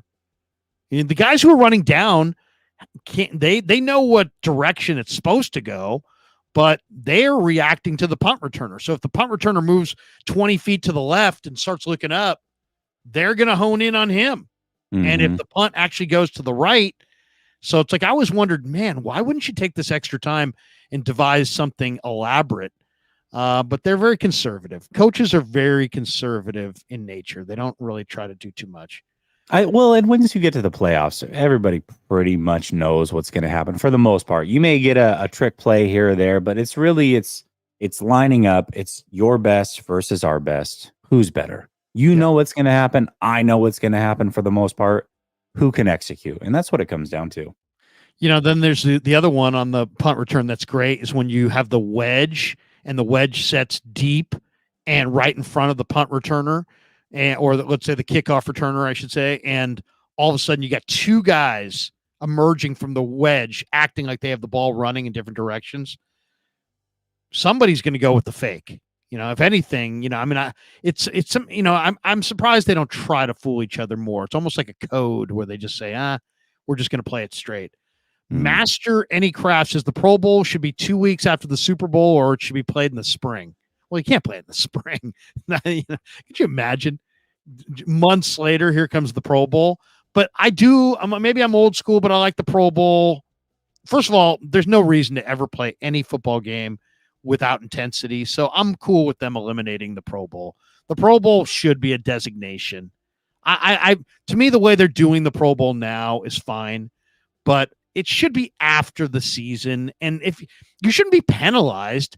that you don't get to go to the Pro Bowl with your family and kids in Honolulu or wherever they're going to have it because they're going to play it between the NFC Championship game and the AFC Championship game and the Super Bowl. Play that thing when the season's done. It's an exhibition. Now it's not even a real game. It's just kind of a paid vacation. Don't take the guys who are on the Super Bowl teams and make them miss the paid vacation, right? I always felt like it seemed like a great, cool gift for the guys who the season was over. I mean, I don't know. I like it after the year. Yeah, after the year, I think because the Super Bowl players don't get to play in it, of course, so that's kind of a bummer. That's why you have to have so many alternates, by the way. But I don't know. Whatever. It's the Pro Bowl. I'm going to the Pro Bowl because my son loves it, so I'm taking him. But my kid loves the Pro Bowl. Your kid loves the Pro Bowl. Yeah. It's a kid's game. That's true. I always used to joke that real football. I liked the skill challenges when I was a kid, though. Like you'd get Steve Young and Aikman and all these guys, and then Mark Brunell, and then they would throw at the targets down the field with the blue chalk on the end of the ball. I loved that. I love that too. And it really shows how accurate some of the best accurate throwers are. I would definitely like the Pro Bowl after the year, but it's a kid's game. I always used to joke on the radio because it's the same day as the Senior Bowl that the real football fans are watching the Senior Bowl. But then that also rubbed people wrong. Brother Bob says Will Smith would say, "Keep my name out of your mouth." Yeah, Chris Rock should have hit Will Smith. That was ridiculous. Yeah. Can you imagine that? Somebody comes up on stage and smacks you for nothing? Should have been a little retaliation there. Matthew Sanders, nails don't sweat them. Small minds have small minds. There you go. No, I'm not tripping. I'm just saying, like, you take a shot at my manhood. Like, let's figure that out then. Let's see how that goes for you. That's where I'm at with it. Purdy Prophet, you take shots like a sorority chick, though. Well, there you go. There's your opinion. Brother Bob, Purdy's pimp, you're way nicer and calm with Grant. Be real. Grant and I just don't really get into anything besides football. That's really the real thing. And also Grant and I see each other 2-3 days a week, and we can hash things out face to face. And I feel like I'm a face to face guy. I like to hash things out face to face. Keith Murphy says, I can speak on Jesse. I have minimal subs now, and I appreciate your support, Jesse. Go Niners. I think he meant speak, right? Yeah, speak. Yeah. He's talking about his channel. I appreciate you, man. You've always supported me, but yeah, I mean, you ask anybody. I support the community. I don't just talk about it. It's not just fluff. Like, I go out of my way and try to support people because people support me, and I appreciate it. Seriously, everybody's got to start somewhere. I went on everybody's channel that ever asked me to go on for like a year and a half until it just got overwhelming. And then I kind of pick and choose a little bit, but I still try to go on as many channels as possible just because, hey, you know what? We all start at the bottom, and it takes a while to build these things up. And I'll say this, I admire the people who go and do this because, as you know, Jesse, and as anybody who does this knows, this is a grind. And we got to lift each other up on some level because even though we're all doing it for fun and we're having fun, it still doesn't change the fact that this is a grind. Italian Niner _Vito, member for 2 months. Faithful loves you, Jesse. Keep up the great work. Appreciate you. Keith Murphy says, thank you, Jesse, for popping on my live with like 4 people. Meant a lot to me. See, that's what I'm talking about. Means a lot to me that you're here all the time, Keith. So thank you. I mean, that's really cool. Was that this week or recently? Or was that way back? Yeah, a couple nights ago. Yeah, that's cool. Fish and Chips says, Jesse has more cred than all 49er content creators on YouTube, period. Look at that. Fish and Chips, very much a fan. Thank you. Frank Tom Ocean, LK, Grant, and Jesse Rock. DB is the worst, though. That's the kind of the beauty of this thing. I feel like unlike television or radio where it's very confined, we're here a lot and it's a little bit more organic. So you can kind of decide for yourself who you like, who you don't like, who you respect, who you don't respect, who's fronting and doesn't really have knowledge, who can't back it up, who can speak off the cuff, who can't, whose points are consistent. I used to say all the time, anybody could be awesome on the radio for a day, for a week. Can you be good for months and years? Can you have some I don't know, code that so you're not just contradicting yourself daily? I think over time, I think people get found out on this thing. Brother Bob says Purdy's profit, and that's what I'm calling it from now on. Being on with DB, you're supporting his stupidity. Him and I go way, way, way back, and there's a lot to it. Brother Bob says, yeah, I've told you I like Kev way more than you. Okay. Well, he's not going to talk bad about Kevin. That's good. I bet you'd be a lot more hot if he was actually talking bad about Kevin than he was you. If it makes you feel better, I like Kevin more than me too. Keith Murphy says, both you gentlemen are Republicans people. I don't rock with everybody. My opinion may differ on some of your takes, but both of you always are genuine, in my opinion. That's the other thing. Genuine, man. That's the other thing too. It's like the one thing you're not going to hear on my channel, politics, race, religion. Not that I don't have opinions on everyone, all those things like everybody else. But you know what? You're here because sports. You're here because the same reason I'm here. Sports is a diversion. Is the outlet, from that. You know what I mean? And it's like I did a lot of radio shows with people who didn't understand that, and they constantly wanted to talk about those other topics. And I'd say, hey, you know what? People are coming to us because they're running away from that dialogue. Can we at least give them a safe haven where we may disagree, it may even get juicy, but can we at least just talk about sports? And that's the way I used to like to run my radio show. And that's, if you know my channel, I don't talk about those other topics on here, and I do it for a reason. It's not accidental. 69ers, Larry is like a father figure to me. I'm 69. Thank you. Great. I'm like a much older father figure. I don't know if I ever told you this. One time my late father was in the hospital. He was very sick, Jesse. And he looked terrible. Absolutely terrible, right? I mean, he had tubes coming out. And the nurse, like, I'll walk you to his room. And I'm like, okay. I'm a little scared because I'm afraid to see my dad in this shape, and I don't want to burst into tears. And she, as we're walking to his room, she's like, she goes, is he your brother? I said, my brother? I almost lost it right there. I'm like, he was born in 1937. I was born in 1970. My brother? Oh man! I'm like, yeah, I know I don't look the greatest today, but come on, my brother. She's like, I'm so sorry. That was the one that killed me. John Chisari says, love the Niner content you guys provide. I agree with how Kyle is handling week 18. Get healthy and get after it come January. Yeah. Larry Ayuk is earning the big deal. No doubt. Great player too. He is a great player. And he's a much better player, in my opinion, top to bottom, like than Puka Nacua. Nakua's had a phenomenal rookie year. Don't get me wrong. But Nacua knows how to sit in a soft spot in a zone and catch ball after ball after ball after ball after ball. He doesn't have the skill set of Brandon Ayuk. He doesn't run across the middle and make these amazing catches and take huge monster hits. He doesn't have that ability to block tenaciously like a tight end down the field. He doesn't have the ridiculous long arms that he stands 6'1", but he plays 6'4". I mean, he doesn't run the same kind of courageous routes and across the middle without ever flinching. I mean, Ayuk is better than Puka. That's the other reason that it kind of bugs me that Ayuk's not a Pro Bowler and Puka is. He's just better. I mean, I love Puka, and I would have loved the Niners to grab him, but Puka is a possession receiver.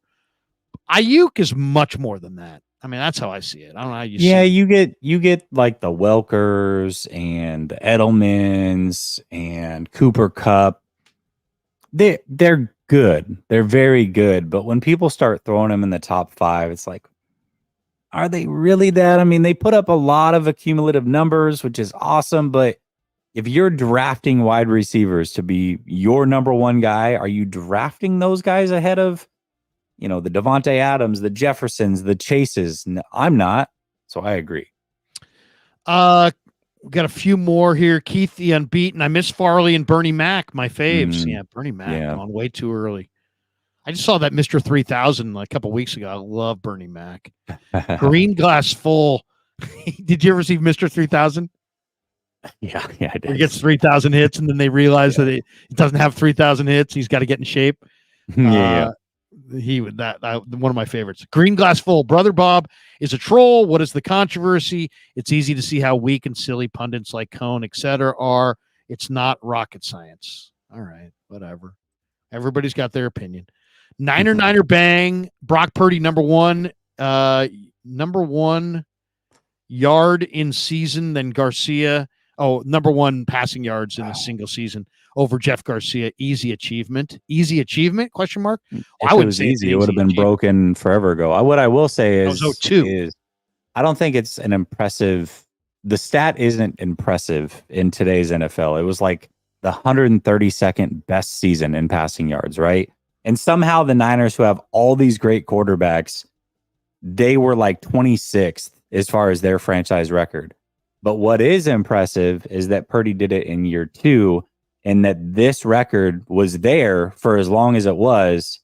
How? I don't know. But Purdy doing it in year 2, you got to give him his kudos for that. But the number itself, compared to other teams' records, not that impressive. It's not. Several of these offensive records have to be. I don't want to say that they're not worthy of being celebrated, but let's at least provide the context of there have been several rules changes in the NFL in the last 15 years. All of them have favored offense. So just factor that in. I mean, Joe Montana got absolutely knocked out by Leonard Marshall and was gone for like 2 years. Yeah. That couldn't happen today. And that kind of a hit is not even allowed today. So it's just, it's a different game. It's a different game for sure. Not to take anything away from anybody. Brock Purdy's had a great year. I mean, no.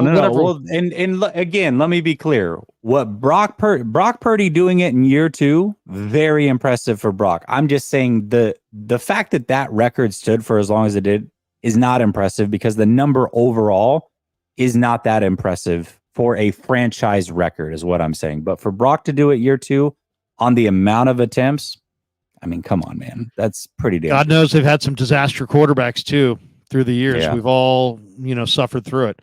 Niner bang. Did he just do that one again? Yeah, he did it again. Niner bang. BP number 1 in yards in the season. Then Garcia, easy achievement. Yeah. So, hey, thanks for the donation. Twice. We'll answer it again. I was kidding. There you go. Brother Bob, didn't you say Brandon Ayuk had many drops? Not open, won't get. What is it? Not open, won't get cash. Is that a cash bag? Yeah, I think so. How they define drops and not what are not drops. I mean, I'm thinking of balls that hit him in the hands that he didn't catch. Now, some of those are deemed drops. Some of those are not deemed drops. And I don't know exactly. I would say the actual drop number should be higher than the recorded drop number. To me, when a ball hits you in the hands, you should catch it if you're a receiver. But there are several of the balls that hit him in the hands that he didn't catch that aren't actually considered drops in the statistical way. So that's how we got to a different agreement or different understanding of what drops were. Green Glass Full cannot stand you either, Jesse. Listen, brother. Wait, no. He has something here, because I've said that about him. But my thing is you're like hiding behind a picture that is not of you. Nobody knows who you are. And you come into chats and spew like the most outlandish personal stuff. So Feelings very mutual, Green Glass Full. Very mutual. Keith Murphy, the unbeaten, says of any NFC team, IDGAF, Jesse, LOL. You don't care. Yeah. No, I don't. Why would you? The 49ers. All right. I'm going to present this scenario to you real quick, Larry. What's he saying here? Can you define this? I don't give an F. Basically. Yeah. Of any NFC team, I don't give an F, Jesse. LOL. Yeah, I think what he's saying is, my point was earlier that I just don't care about any of these teams. Like, I don't think that any of them are a serious threat to the 49ers. So I found it interesting that the 49ers, after losing to the Ravens, were still the Super Bowl favorite.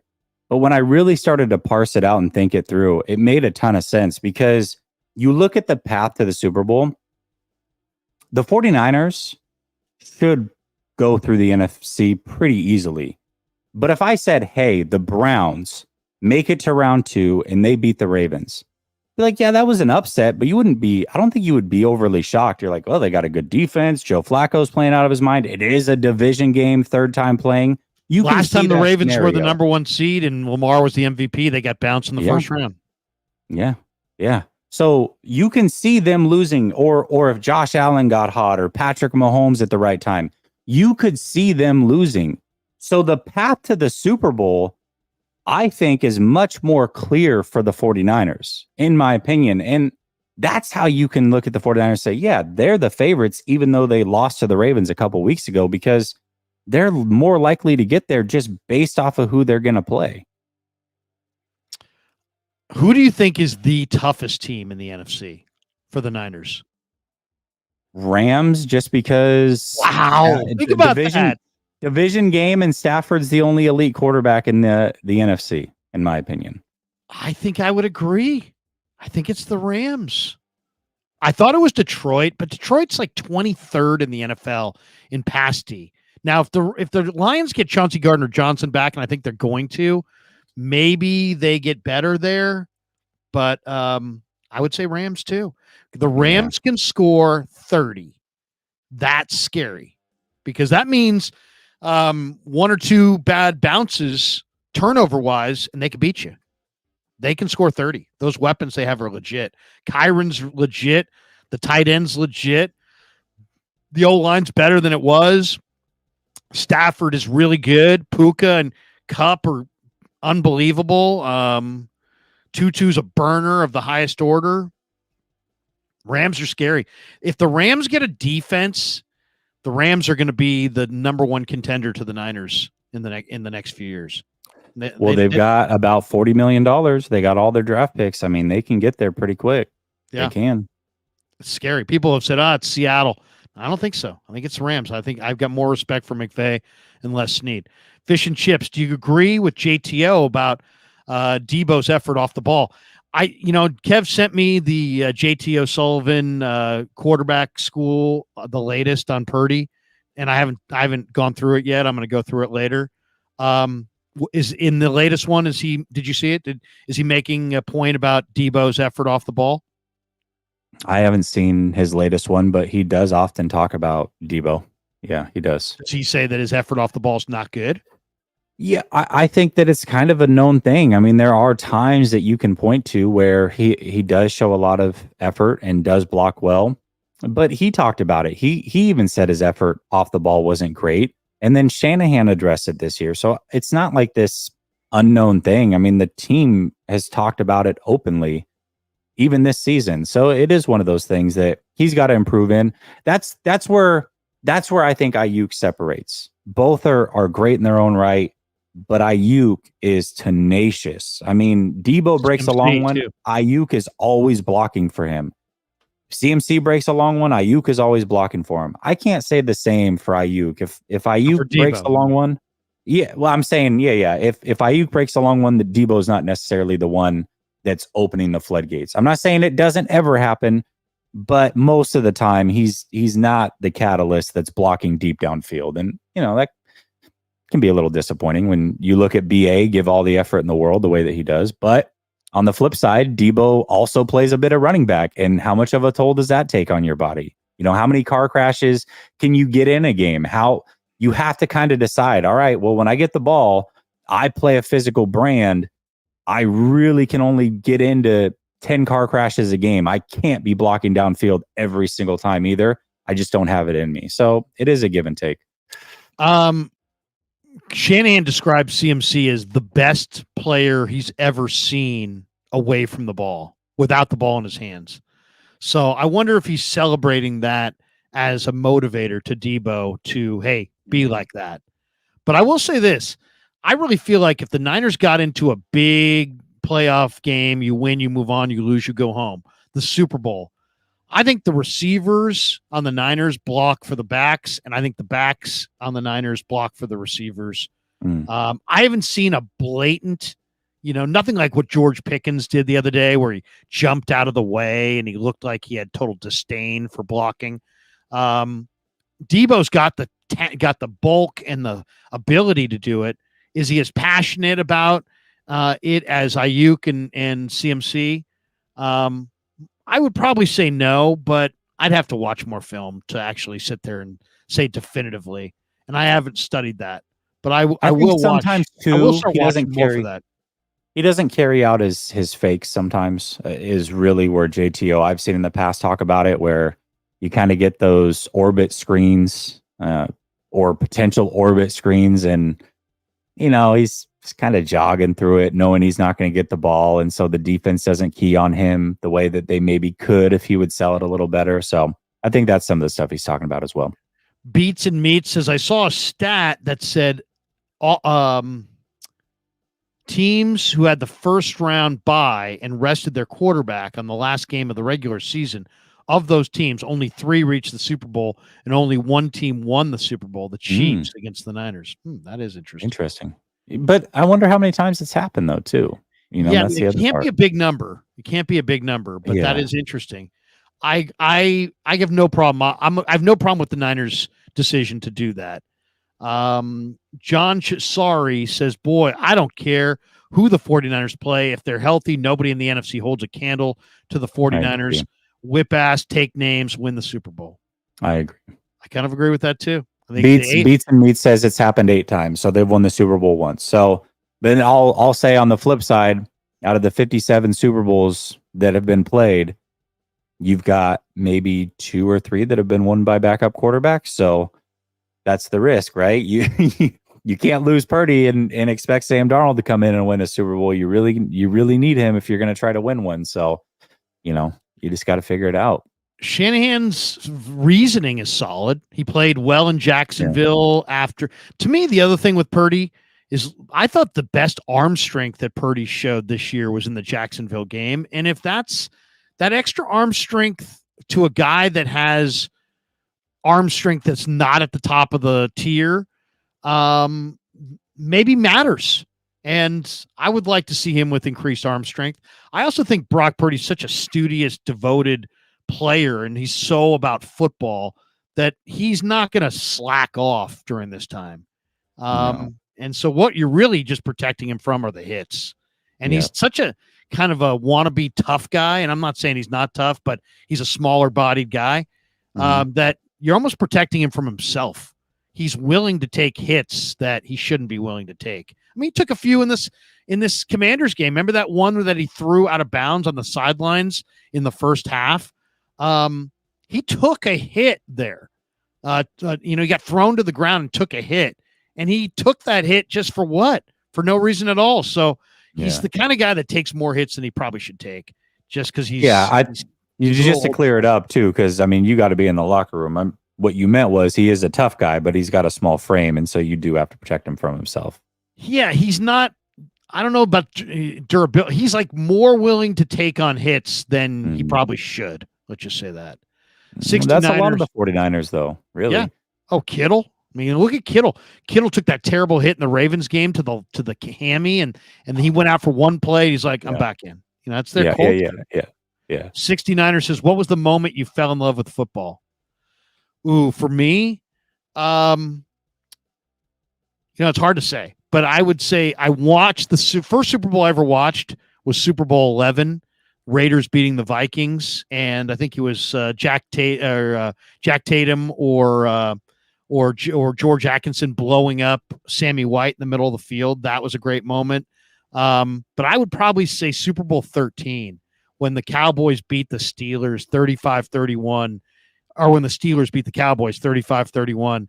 And it was just an epic Staubach, Bradshaw, Stallworth, Swan, incredible, Jack Ham, Jack Lambert, Hollywood Henderson, Bradshaw. I mean, just it seemed larger than life. I would say Super Bowl 13 was that moment for me. Yeah, I mean, the moment for me was, I was probably 4, 5. My dad was a huge 49er fan. And so I just remember watching him cheer for the 49ers. And I didn't really, I was young. I didn't get the concept yet. And I remember I thought the 49ers were playing because a red team was playing. It was actually Kansas City. And I was rooting for them. I'm like, yeah, go 49ers. And my dad correcting me, like, no, that's not the 49ers. I'll show you the 49ers when they're playing, type of thing. And so for me, that memory will always be there as to like the first time that I actually cared about football. And it was because my dad was a fan. And then obviously I developed the fandom as well. So, for me, and I think a lot of people really can pin their father or father figure being a fan, and that's how you became a fan. And so I think a lot of people can probably resonate with that. Yep. The coach is in the house. What's up, Coach? If I had it my way, I'd take the wide view, one commentator, a former player, back tight view for run plays, Enron's wide view for replays, done. The entire NFL would be seen in a different light. It's so funny. We're talking about different broadcasts and different points of view. Someday I really believe we'll all be able to choose, and there will be like standard fare that you'll be able to choose. I think we're there. I want to say that you can now, or well, you can on the MLB coming baseball up close. Yeah. On the MLB baseball app, you can pick do you want television announcers, radio announcers? Do you want home radio, radio, road television, home television? So on their thing, you can. I'll tell you, did you watch any of, I was talking to Sam Womack today about Toledo against Wyoming in the whatever bowl that was. Did you watch that game at all? It was, and the only reason I asked, because it was the Barstool broadcast. And I actually turned it on, and they had the big Barstool thing at the 50. I was like, "Oh, that thing is way too big." Big Cat, and then I turned it off. And the CEO, what's his name for Barstool? God, why is his name? The guy who does the pizza stuff. The pizza. Yeah, but is he even? I thought he sold off a big portion. Is he still there as a CEO type of thing? And well, I don't know, but he I forget why is his name eluding me. He's a major guy. Anyway, the main guy for Barstool and Big Cat, and they had a regular play-by-play guy. But I'll tell you, man, I really enjoyed it. Now I watched it with my 14-year-old, and I just don't need every game that I watch. Now I wouldn't want this in a meaningful game, but if you're just going to give me a random bowl game, I liked the kind of the fun. Let's have, there was an offensive lineman that scored a touchdown, and they kept calling it a fat guy touchdown. And one guy was like, I need the spread. I need to cover, it was really like irreverent and not anything like a normal broadcast, but I really enjoyed it. I don't know if anybody else saw that, but that might be the future of broadcast, that you could have kind of a fun, the guys aren't breaking it down, but you're having fun. Uh-oh, we just lost Jesse. Maybe Jesse will pop back in. But I liked it. I liked the Barstool broadcast of the game. I thought it was a really entertaining way to watch the game. Thought it was incredible. Jesse said his computer came up with an error and is restarting. Okay, no sweat. We'll roll through a few of these. But if anybody saw I think it was just called the Barstool Bowl. I think maybe it had some other name as well. But I liked it. I really liked it. Now, it's not your standard broadcast, right? And it wasn't like an NFL game. It wasn't like your regular college broadcast. It wasn't like an ABC or an ESPN broadcast, but it was different and it was fun.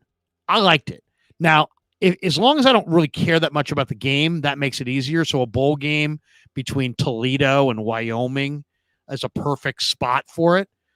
But I liked it. I thought it was I could see, like, one of the guys, I guess Big Cat is kind of a comedian. Portnoy. That's it. Dave Portnoy.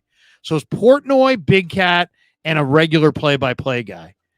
And I don't know if the play-by-play guy was great or anything, but he was good. I mean, I enjoyed it. You're back with us.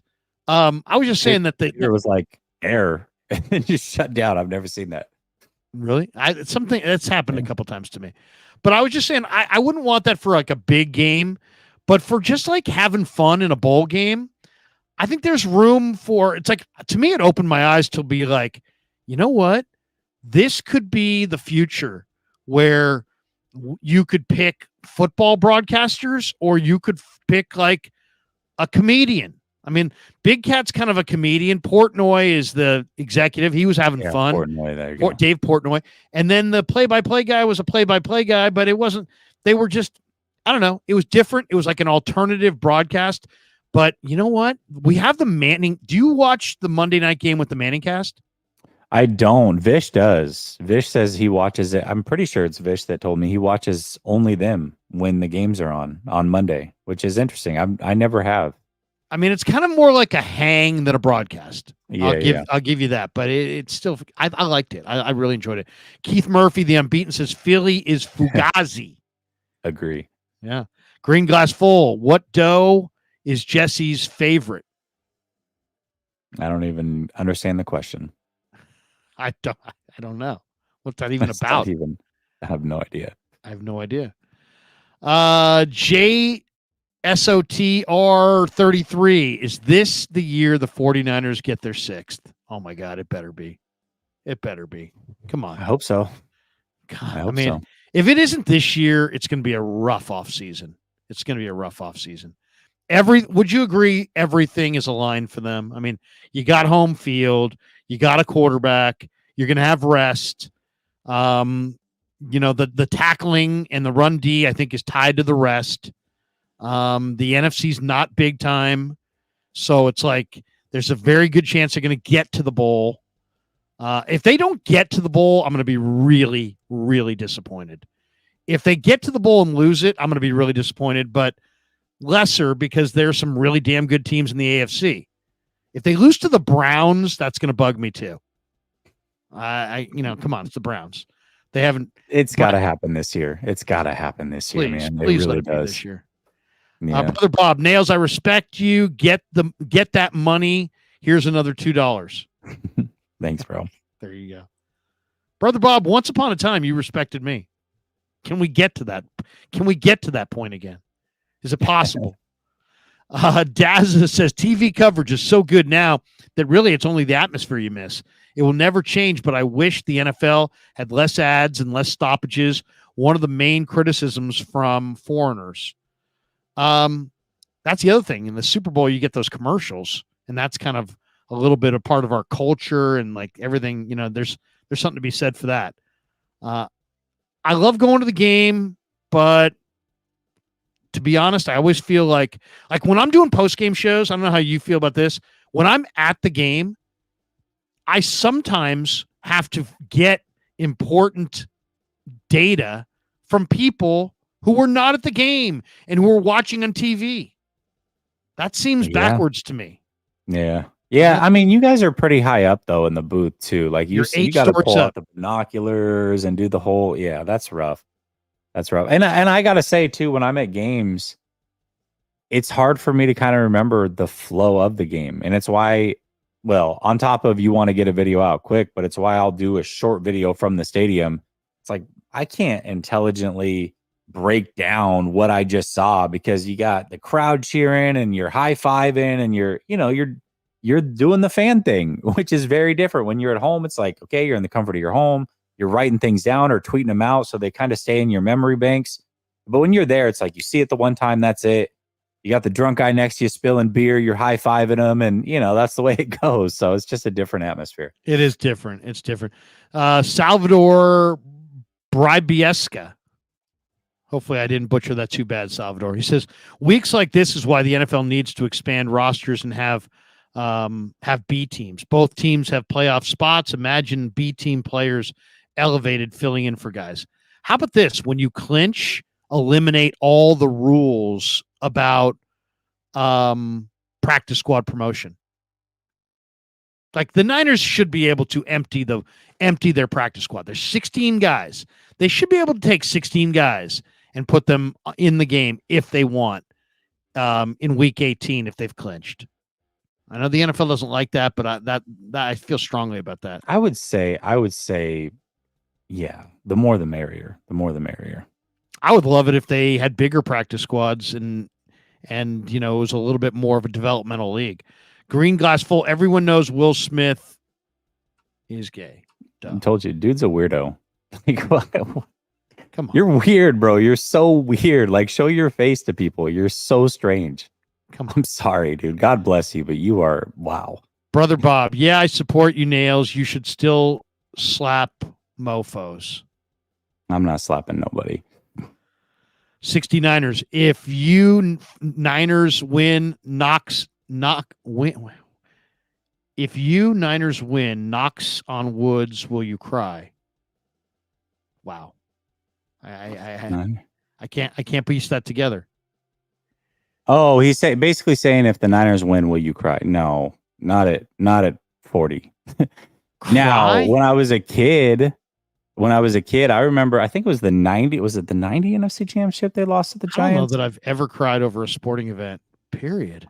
No, I want to say when they lost to the Giants, I want to say it's 90. I was 6 and a half, 7-ish. 3-peat in the NFC Championship game? I definitely cried when they lost. That was heartbreaking for me.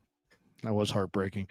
Brother Bob, Nails, you a Republican, first Bengals, Gary, now this. Gore, now this. Oh, Gore. I actually don't vote. So, no? What is it? Nonpartisan? Is that what they call it? I couldn't tell you. But he doesn't like... You're an independent, I think is what you he call does yourself. Is that what it is? I don't know. I don't Bengals, vote. So there's that. Now this. But my Bengals take, he's so I said before the season that it would be the Bengals and Niners in the Super Bowl, and I thought the Bengals would win the Super Bowl. And then on my show last night, what's that? What's the Gore take? I don't think Gore's a Hall of Famer, or should be a Hall of Famer, in my opinion. If I was that's putting players controversial. in the Hall of Fame, I would say Gore wouldn't get in. I would say Gore's got to get in after Roger Craig. It has to be. That's the how thing I feel about is Gore was fantastic, but he's the third leading rusher in the league in the history of the league. That's true, but was he ever the guy in the league? No. Is there a time that you can say Andre Gore Reed, was though? If you can have, I hear what you're saying, but You know we're what I mean? already past that, aren't we? Andre Reed is in the Hall of Fame. Andre Reed was never one of the best receivers in football ever. I want to say this. This is not just a Gore thing. I don't think Phillip Rivers should get in. I think Stafford is maybe. I wouldn't put Eli in. I think there's a lot of players that were very, very good, but for me, I'm not saying he won't get in. You and want if he the Hall does of get Fame in, to be great, not I just want it to very be the good. elite. Yes, I want it to be the elite of the elite. Like When I baseball. watched you You want it to be play, more like were baseball. you the best player on the field? And if you weren't for at least some period of time in your career, probably shouldn't be there. Yeah, it bugs me that Andre Reed is in. That one bugs me. It's like Roger Craig's not in, but Andre Reed is in. Roger Craig won Super Bowls. Andre Reed didn't. Andre Reed was never the best receiver in football. Roger Craig was the MVP. Italian Niner _ Vito. I'll be moving to Vegas in 10 days. I hope we win the Super Bowl. What great Super Bowl activities are there after going to Miami, Jesse? There's a lot of stuff, man. They do. First of all, there's parties everywhere. Don't get taken, by the way. Don't pay to get into these bars. They don't do anything special. But what I would say is they have the event. It's like they do it at an expo center somewhere near the stadium. They may even do it at the stadium because that stadium is so beautiful. But it's like 3 days leading up to the Super Bowl where you can go and meet former players, get autographs, choose whose line you want to be in, get pictures with them. You walk through, they turn it into like a locker room where you see like signatures and lockers from all the great players in the league. When I went, they had a field there and they had ex players playing flag football. It was like Mark Sanchez versus Kurt Warner's team. And you could just walk right up there and say what's up to them. And it was great. So I highly recommend doing whatever their main event is, which is usually near the stadium at some sort of expo center. Daza drops this one. He says, who's the top 5 wide receivers in the NFL? Also, Brandon Ayuk better than CeeDee Lamb? CeeDee Lamb's pretty freaking special. I'll say this. I think the best wide receiver in football is Jamar Chase. And I would say the second best wide receiver in football is Justin Jefferson. I would say the third best wide receiver in football is Tyreek Hill. And then I'm a little open-minded. Maybe CeeDee Lamb. Throw out a few more names. There's got to be some others that I'm not thinking of. I actually think pretty awesome, but I mean, I think Ayuk's better than CD. If you look at the amount of targets that CD has gotten, I mean, he's gotten so many more targets. He's better blocker, more physical than CD. CD's an awesome player. I think CD's hand-eye coordination with the ball in the air is better. But Ayuk's got a bigger catch radius. So Ayuk's got long arms. He can go off the turf. I think Ayuk's a little bit more physical. Lamb's had such incredible production. I feel like there's somebody we're not thinking of, though. Who did we not name there? Chase, Jefferson, Hill. I mean, I guess the question is, somebody else we're not thinking of? Stephon Diggs, we haven't talked about. Diggs is pretty damn Devontae good. Adams, we haven't talked about. Although got to be in there. He's getting a little long in the tooth, too. I feel like Rodgers may have made Devontae because Devontae doesn't look the same for O'Connell and Jimmy in Raiderland. Yeah. I feel like there's a receiver we're not thinking of. Let me double check this. AJ Brown. AJ Brown's in there. AJ Brown is too in there. Brown. No, he's in there. AJ Brown's in there for me. That's the one that I think we're probably forgetting. I also think Amon-Ra St. Brown's right there too. Yeah, I really do. If you watch Amon-Ra St. Brown play, man, he is so good. So good. He's D-Hop? Close. D-Hop's a little long in the tooth. Keenan Allen's great, but he gets injured way too often for me. Adams is getting a little older. Evans is always great. He's always going to give up 1,000, but he's kind of like I don't know, man. What about Amari Cooper? He makes amazing catches. Amari Cooper is the most underrated receiver in football and has been for a long time. He's very, very good. He just had 200. He's had like 3 games over 250 yards receiving in his career, something like that. It's insane. He's incredible. I'd probably go There's Chase, a lot of good ones. Jefferson, Hill, Brown, and then it's a coin flip between CD and Ayuk. I wouldn't have DK in there. No, he doesn't run the full tree, and his ball skills are not that great. He can be shut down. Mooney shuts him down regularly. Yeah. Cooper makes some amazing catches. He does. So it's hard not to, but he's also disappears. And he's disappeared in multiple spots for years. Yeah. He does. Joey Mellon says Mason is going to run all over the Rams. God, thank God. I want to see, that's the other one. If Mason goes off against the Rams, do Niner fans criticize Shanahan in the postgame? I think they do. Probably. If a player who hasn't played all freaking year goes off when he finally gets extended run, I think that shows that he should have played at some point in some role throughout this year. Yeah. I think I expect that there'll be people critical of Shanahan if Mason has a 135-yard day and looks awesome. I mean, I think we all know that Mason is pretty damn good and probably should have been getting carries. So I don't know that he would get criticized any more or less. I mean, I don't know. Matthew Sanders, love to see Ward on Puka so he can see a real DB. It's funny. Mooney held court in the locker room today, and Mooney was I love Mooney because great corners have such a high opinion of themselves that it's awesome to Mhm. hear them talk. And he's just like he has a really high opinion of the Niners, and he's a really high opinion of himself. And I love it. It's just the name of the game. It's what comes with the territory. Yeah, what I'll say, I mean, Mooney styles make matchups. And Mooney against some of the bigger receivers has done a pretty damn good job. I think that's more where he's at. The quick shifty receivers, I don't know if that's the matchup for him. But we'll see. I don't know if I want to see him follow around the quick shifty guys. Just whoever you match up against, that's who's in front of you. And you're going to match up against Puka or Cooper for the most part. So no, Cooper's not playing. No. I'm saying if they actually were to meet the Rams in the playoffs type situation. Yeah. I was surprised how many players the Rams are not playing in this game. It kind of, that to me was like, whoa, but maybe it's consistent. McVay doesn't play, didn't play guys at all in the preseason. He believes in rest out of maybe more so than any coach in the. They don't get the bye week. So it's huge for them. They need it. Yeah. They need it. But maybe it's like he wants that matchup with Dallas. Maybe. I don't know.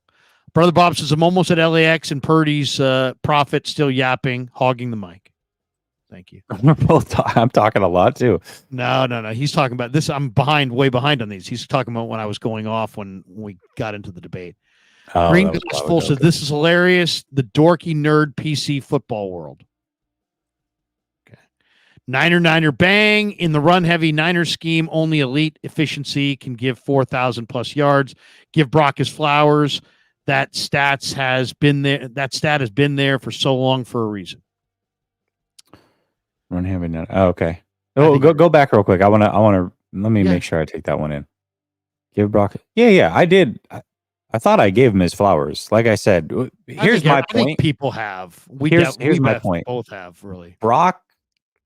The point is that if Brock is the franchise quarterback and is here for, let's say, the next 5 years, I would be shocked if he doesn't break that record multiple times over. Like if that's not the 4th or 5th best season he has after 5 or 6 more seasons. That's my point. The overall number in today's league is not that impressive. And as Brock improves, I think he'll show you that 4,200 yards is not anything special. It's just not anymore. And, he says it up front when he says, hey, it's a run heavy system. There's no question. It's a run heavy system. And there'll be a time where he beats this record. I agree. Beats and meets says, I love the Madden style sky cam. You can pick your view on college football championship games. You can pick the Homer broadcast. It's great. Yeah, on the college football, like Washington and Michigan, there's like 4 different, isn't there like 3 or 4 different broadcasts of that game? Yeah. I like the way they do that. Matthew Sanders says September 6, 1998, Garrison Hurst goes 96 yards in overtime against the Jets. I remember like it was yesterday. He says, I like the Niners, but fell in love with football aside. Bring back those gold pants. God, I remember that like it was yesterday as well. It was on the Niners sideline. Beautiful sunny day, and he was gone. Garrison Hurst, in a lot of ways, is one of the greatest Niner players that's totally forgotten.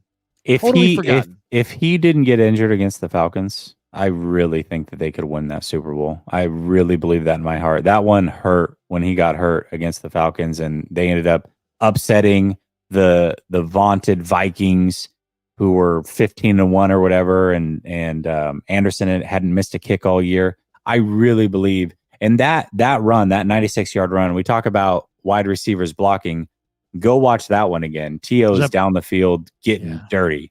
T.O. was about T.O., but T.O. was also at times very much a team player. So competitive. Competitive. And just a beast as a blocker. I mean, nobody wanted to stand there. Brother Bob says, no, Purdy prophet, you keep lying about me being a Lance lover. No, you know what strikes me as odd is how offended you get about positive Purdy talk when Purdy coming out of nowhere has saved this franchise. It's saved John Lynch. It's saved Kyle Shanahan. It's made this year pertinent. The Niners, I'll ask you, Jesse, what would the Niners record be this year if there was no Brock Purdy? That means they would either Sam have Darnold was playing? or Allen or Lance. If Brock Purdy never existed, what would the Niner record be this year? I would Well, say. I'll just go off of their backup, which is Sam Darnold. He's the one that's still on the team. So, But even Sam if it Darnold was Lance, here, even if it was Lance, I mean, I think Lance would be better than Darnold. no, man. I think Lance is honestly better than couldn't tell you. Darnold. I agree I would with say that. the Niners would be a game over 500. That would be my guess. Right about not terrible, I don't know but about not that. winning. They wouldn't be 9-8. That's what I think. 14 wins or whatever they're about to be. I don't believe that. But I mean, I think this team could win 11 games. I mean, this team's stacked, Larry. Yeah, they are stacked. Absolutely They are stacked. stacked. Even if Well, they they wouldn't just have said, won as hey, easily. They wouldn't have all these. They wouldn't I have agree with that. No, 9 I agree double-digit with that. wins or whatever they have. Listen, the passing record wouldn't have been broken. The streak of 30 points a game, those things probably don't happen. The impressive juggernaut style victories probably don't happen. But can this team be a playoff team in the NFC with some of those guys at quarterback? Yeah, probably. They probably could, because this team is absolutely stacked. And if nothing else, if you just said, hey, we're going to run the ball 35 times a game and throw screen passes to Debo, they probably could win a lot of games that way. They could, because they're supremely talented. So Loaded team for sure. Green glass full. It's the soft dough, right, Jesse? What is that? I don't even know what What's you're this saying, dough? bro. Is this I like an don't- inside? I feel like was this an inside joke that I'm not privy to. I don't know. God bless you, Green Glass Full. You crazy kook. Andy 707. Do you share the booth with Grant? Do I share the booth with Grant? When I mean, at the games, we're in the press box, but the press box is goes from the entire length of the field. I think almost. Not the media portion. It goes from the 50 to the 10, and he's probably sitting closer to the 50, and I'm sitting closer to the 10. So, but has nothing to do. It's assigned seating. That has nothing to do with anything. Brother Bob, why you bring up Lance? I just don't know why. I didn't bring up Lance. I just read the chat. You brought up Lance. See, look right here, Lance. Lance Lover. But I just think that your anti-Purdiness doesn't make sense, because Purdy's the reason that the 49ers are the number 1 seed and have this bye. And he's played great. And you're a Niner guy. You should be all about Purdy. But I get it. I'm too much about Purdy in your eyes and your ears. And so it's nauseating to you. I get it. Alan from Coles. Hey, Alan. How's life in Indianapolis? Love the both of y'all. Keep up the work. Appreciate you, Alan. Thanks, Alan. Good man. Good man. Alan from Coles. He works at Coles in Indianapolis. I know he does. That's awesome. He's great. He's a great guy. And he called in last night. Brother Bob says, Nails, get this right. Should number 33, Roger Craig, be in the Hall of Fame? I think he should be. And I think I really am strong. I feel very strongly that Roger should be in the Hall of Fame. And here's my argument. The 84 Niners were the greatest Niner team of all time, arguably. Okay. And Roger Craig on the greatest team of all time easily could have been the Super Bowl MVP. He scored 3 touchdowns and was in many ways the best player on the field in Super Bowl 19. He's also the only guy who was a Pro Bowler as a halfback and a fullback. He's also the only running back from the team of the 80s and the team of the 90s, I believe, that's not in the Hall of Fame.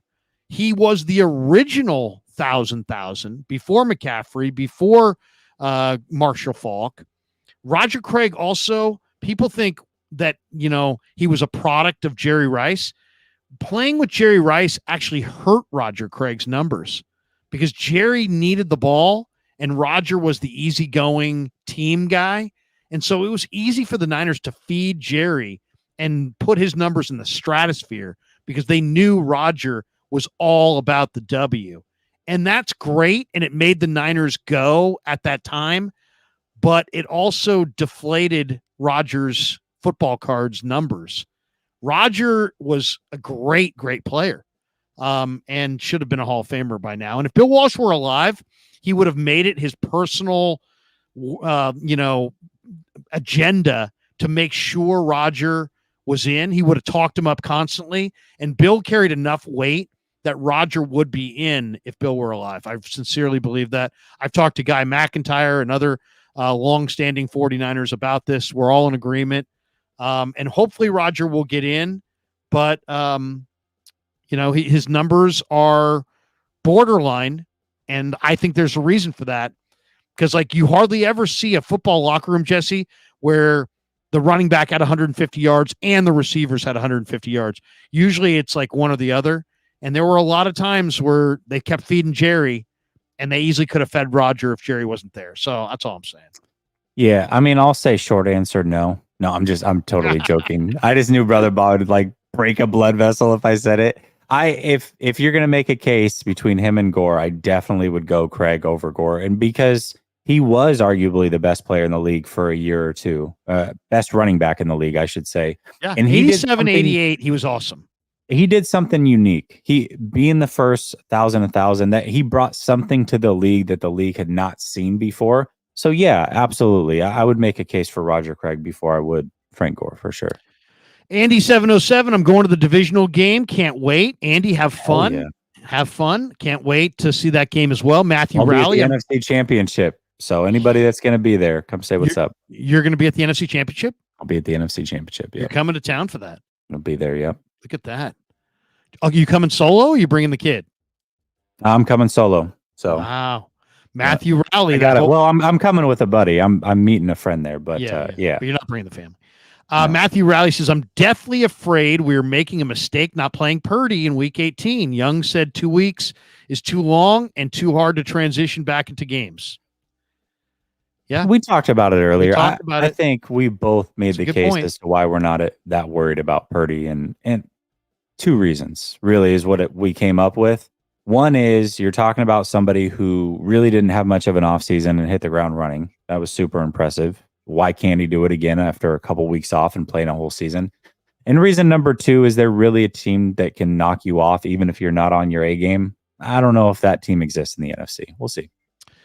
Jesus drops this one. He says there should be a Hall of Fame for 49er content creators. Appreciate that. Hey, last comment, and then we'll bolt for the door here. We're 2 hours and 21 minutes into the live stream. Once again, thanks to Pig and a Pickle, New York style Italian sausage, Marin Auto Glass, Underdog Fantasy, and Mojo Fantasy. My last question to you, Jesse, is this. Should Shanahan... Okay, we know he's not going to play Purdy, and we know he can't. The rest of the starters are basically going to go. I mean, there's not going to be an Armstead. There's not going to be CMC. There's not going to be Ambry. The hurt players are not going to play, and Purdy's not going to play. But we know he. And if you ask me what practice squad players, I was talking to Matt Barrows about this today. We both think the running back, the former Buccaneer running back. What's that running back's name? They have oh yeah I know yeah on the practice squad. God, yeah, I can't remember his name, but yes, I know. Yeah, McNichols and Taylor Hawkins would be the two guys that I think they're going to call off the practice squad in for the game on Sunday against the Rams. But should Shanahan go all out to win this game, or should he hold back his best plays, knowing that they may play the Rams in a few weeks? We know there's two things to discuss. There's who should play. We've already kind of hit that. But then there's also how should Shanahan call the game? Should he try to win try every way possible to win the game? I mean, that seems like a real simple kind of mindset. Or do you hold back knowing that you may have to play the Rams in the playoffs? I wouldn't hold back from a standpoint of trying to win the game. I definitely try to win the game. Now, I wouldn't come out with my A game plan if that's what you're asking. Like, hey, if we were to play the Rams and this was for the playoffs on the line or the number one seed, I'm going to call this game exactly the same. I wouldn't go that far, but I would definitely try to win. I mean, these backups, regardless, they're competitive. They want to win. And really, if I'm him, I'm taking this opportunity to get as many people some reps as possible, because you never know when you're going to have an injury. If the worst case scenario happened and Brock Purdy gets hurt again in the NFC Championship, gosh, I'd feel a lot better if Sam Darnold threw the ball 30 times this week than if he handed it off 30 times and threw 12 times. You know what I mean? Like, I want to get as many reps as possible for some of these guys in case of emergency, break glass, you got to play them. At least I know that they played a couple weeks ago and there's something in there from a competitive nature. So I'm definitely trying to win. I'm just not calling my A game plan as if I'm trying to knock them out of the playoffs and advance to the next round to head towards a Super Bowl. Last question then. If you believe that, and I believe that too, I want to see Sam, because he might have to go to Sam. Heck, they went to Josh Johnson. Would you play Sam all 4 quarters, or would you make Brandon Allen that second quarterback and throw him out there in the 4th quarter? Otherwise, Brandon Allen hasn't taken a live snap since the preseason. Is it important for Brandon Allen to get any reps at all? Do you think Shanahan will play him at all? Should he play him at all? Or, nah, just go with Sam Darnold? Yeah, I mean, I would play Sam all game. You're taking a risk. You're definitely taking a risk after what happened last year. I know that there's some panic there, but I'd play Sam. He's next man up. I want to get as many reps as I can for him. And Alan from Cole's last super of the night says, who y'all's low-key teams for both sides? What does that mean? You talking about for both sides? Who we taking to make the Super Bowl? I think maybe is what he's asking. I think he means like sleeper teams in each conference. Oh, okay. I would say Rams and Browns. I think the Browns are, Flacco's playing with the house's money. He's got good receivers. They got great players on all 3 levels of their defense. Flacco's played in the Super Bowl before. He seems to be playing very loose. I think he's got like 100-yard games. I think the Browns have won like 7 of 9. I'll say Browns in the AFC and Rams in the AFC, or in the NFC. Yeah, I'll go with the Bills. I picked them 4 weeks ago to come back and win that division. And I think that they're going to seal that this week. They're getting relatively healthy at the right time. And you've got, for the first time in Josh Allen's career, a real running game. They've been winning, and Diggs hasn't even been involved, really. So I'll go with Buffalo out of the AFC, but I agree in the NFC. I agree. Raw Mel says, Larry, Jesse, Coach, love the shows, fellas. Much love. Shout out to the chat. Brother Bob. Nails. Woo, I was going to ask for all $2 soups back. If I had said Roger Craig wasn't in, did you be honest, Brother Bob? Did you break a blood vessel for a half second when I said he's short answer? No, he's not a Hall of Famer. I know that had to get to you. I hope it worked. Wait a second, Brother Bob and I were aligned. We were aligned. Hey, there you go. What's up, Larry and Jesse? All right, that does it for us. Thanks to everybody. Thanks to Jesse. Thanks to the sponsors. Thanks to all you guys in the chat. We are out. Have a great night. Peace. Yeah, never met a man I've been scared of.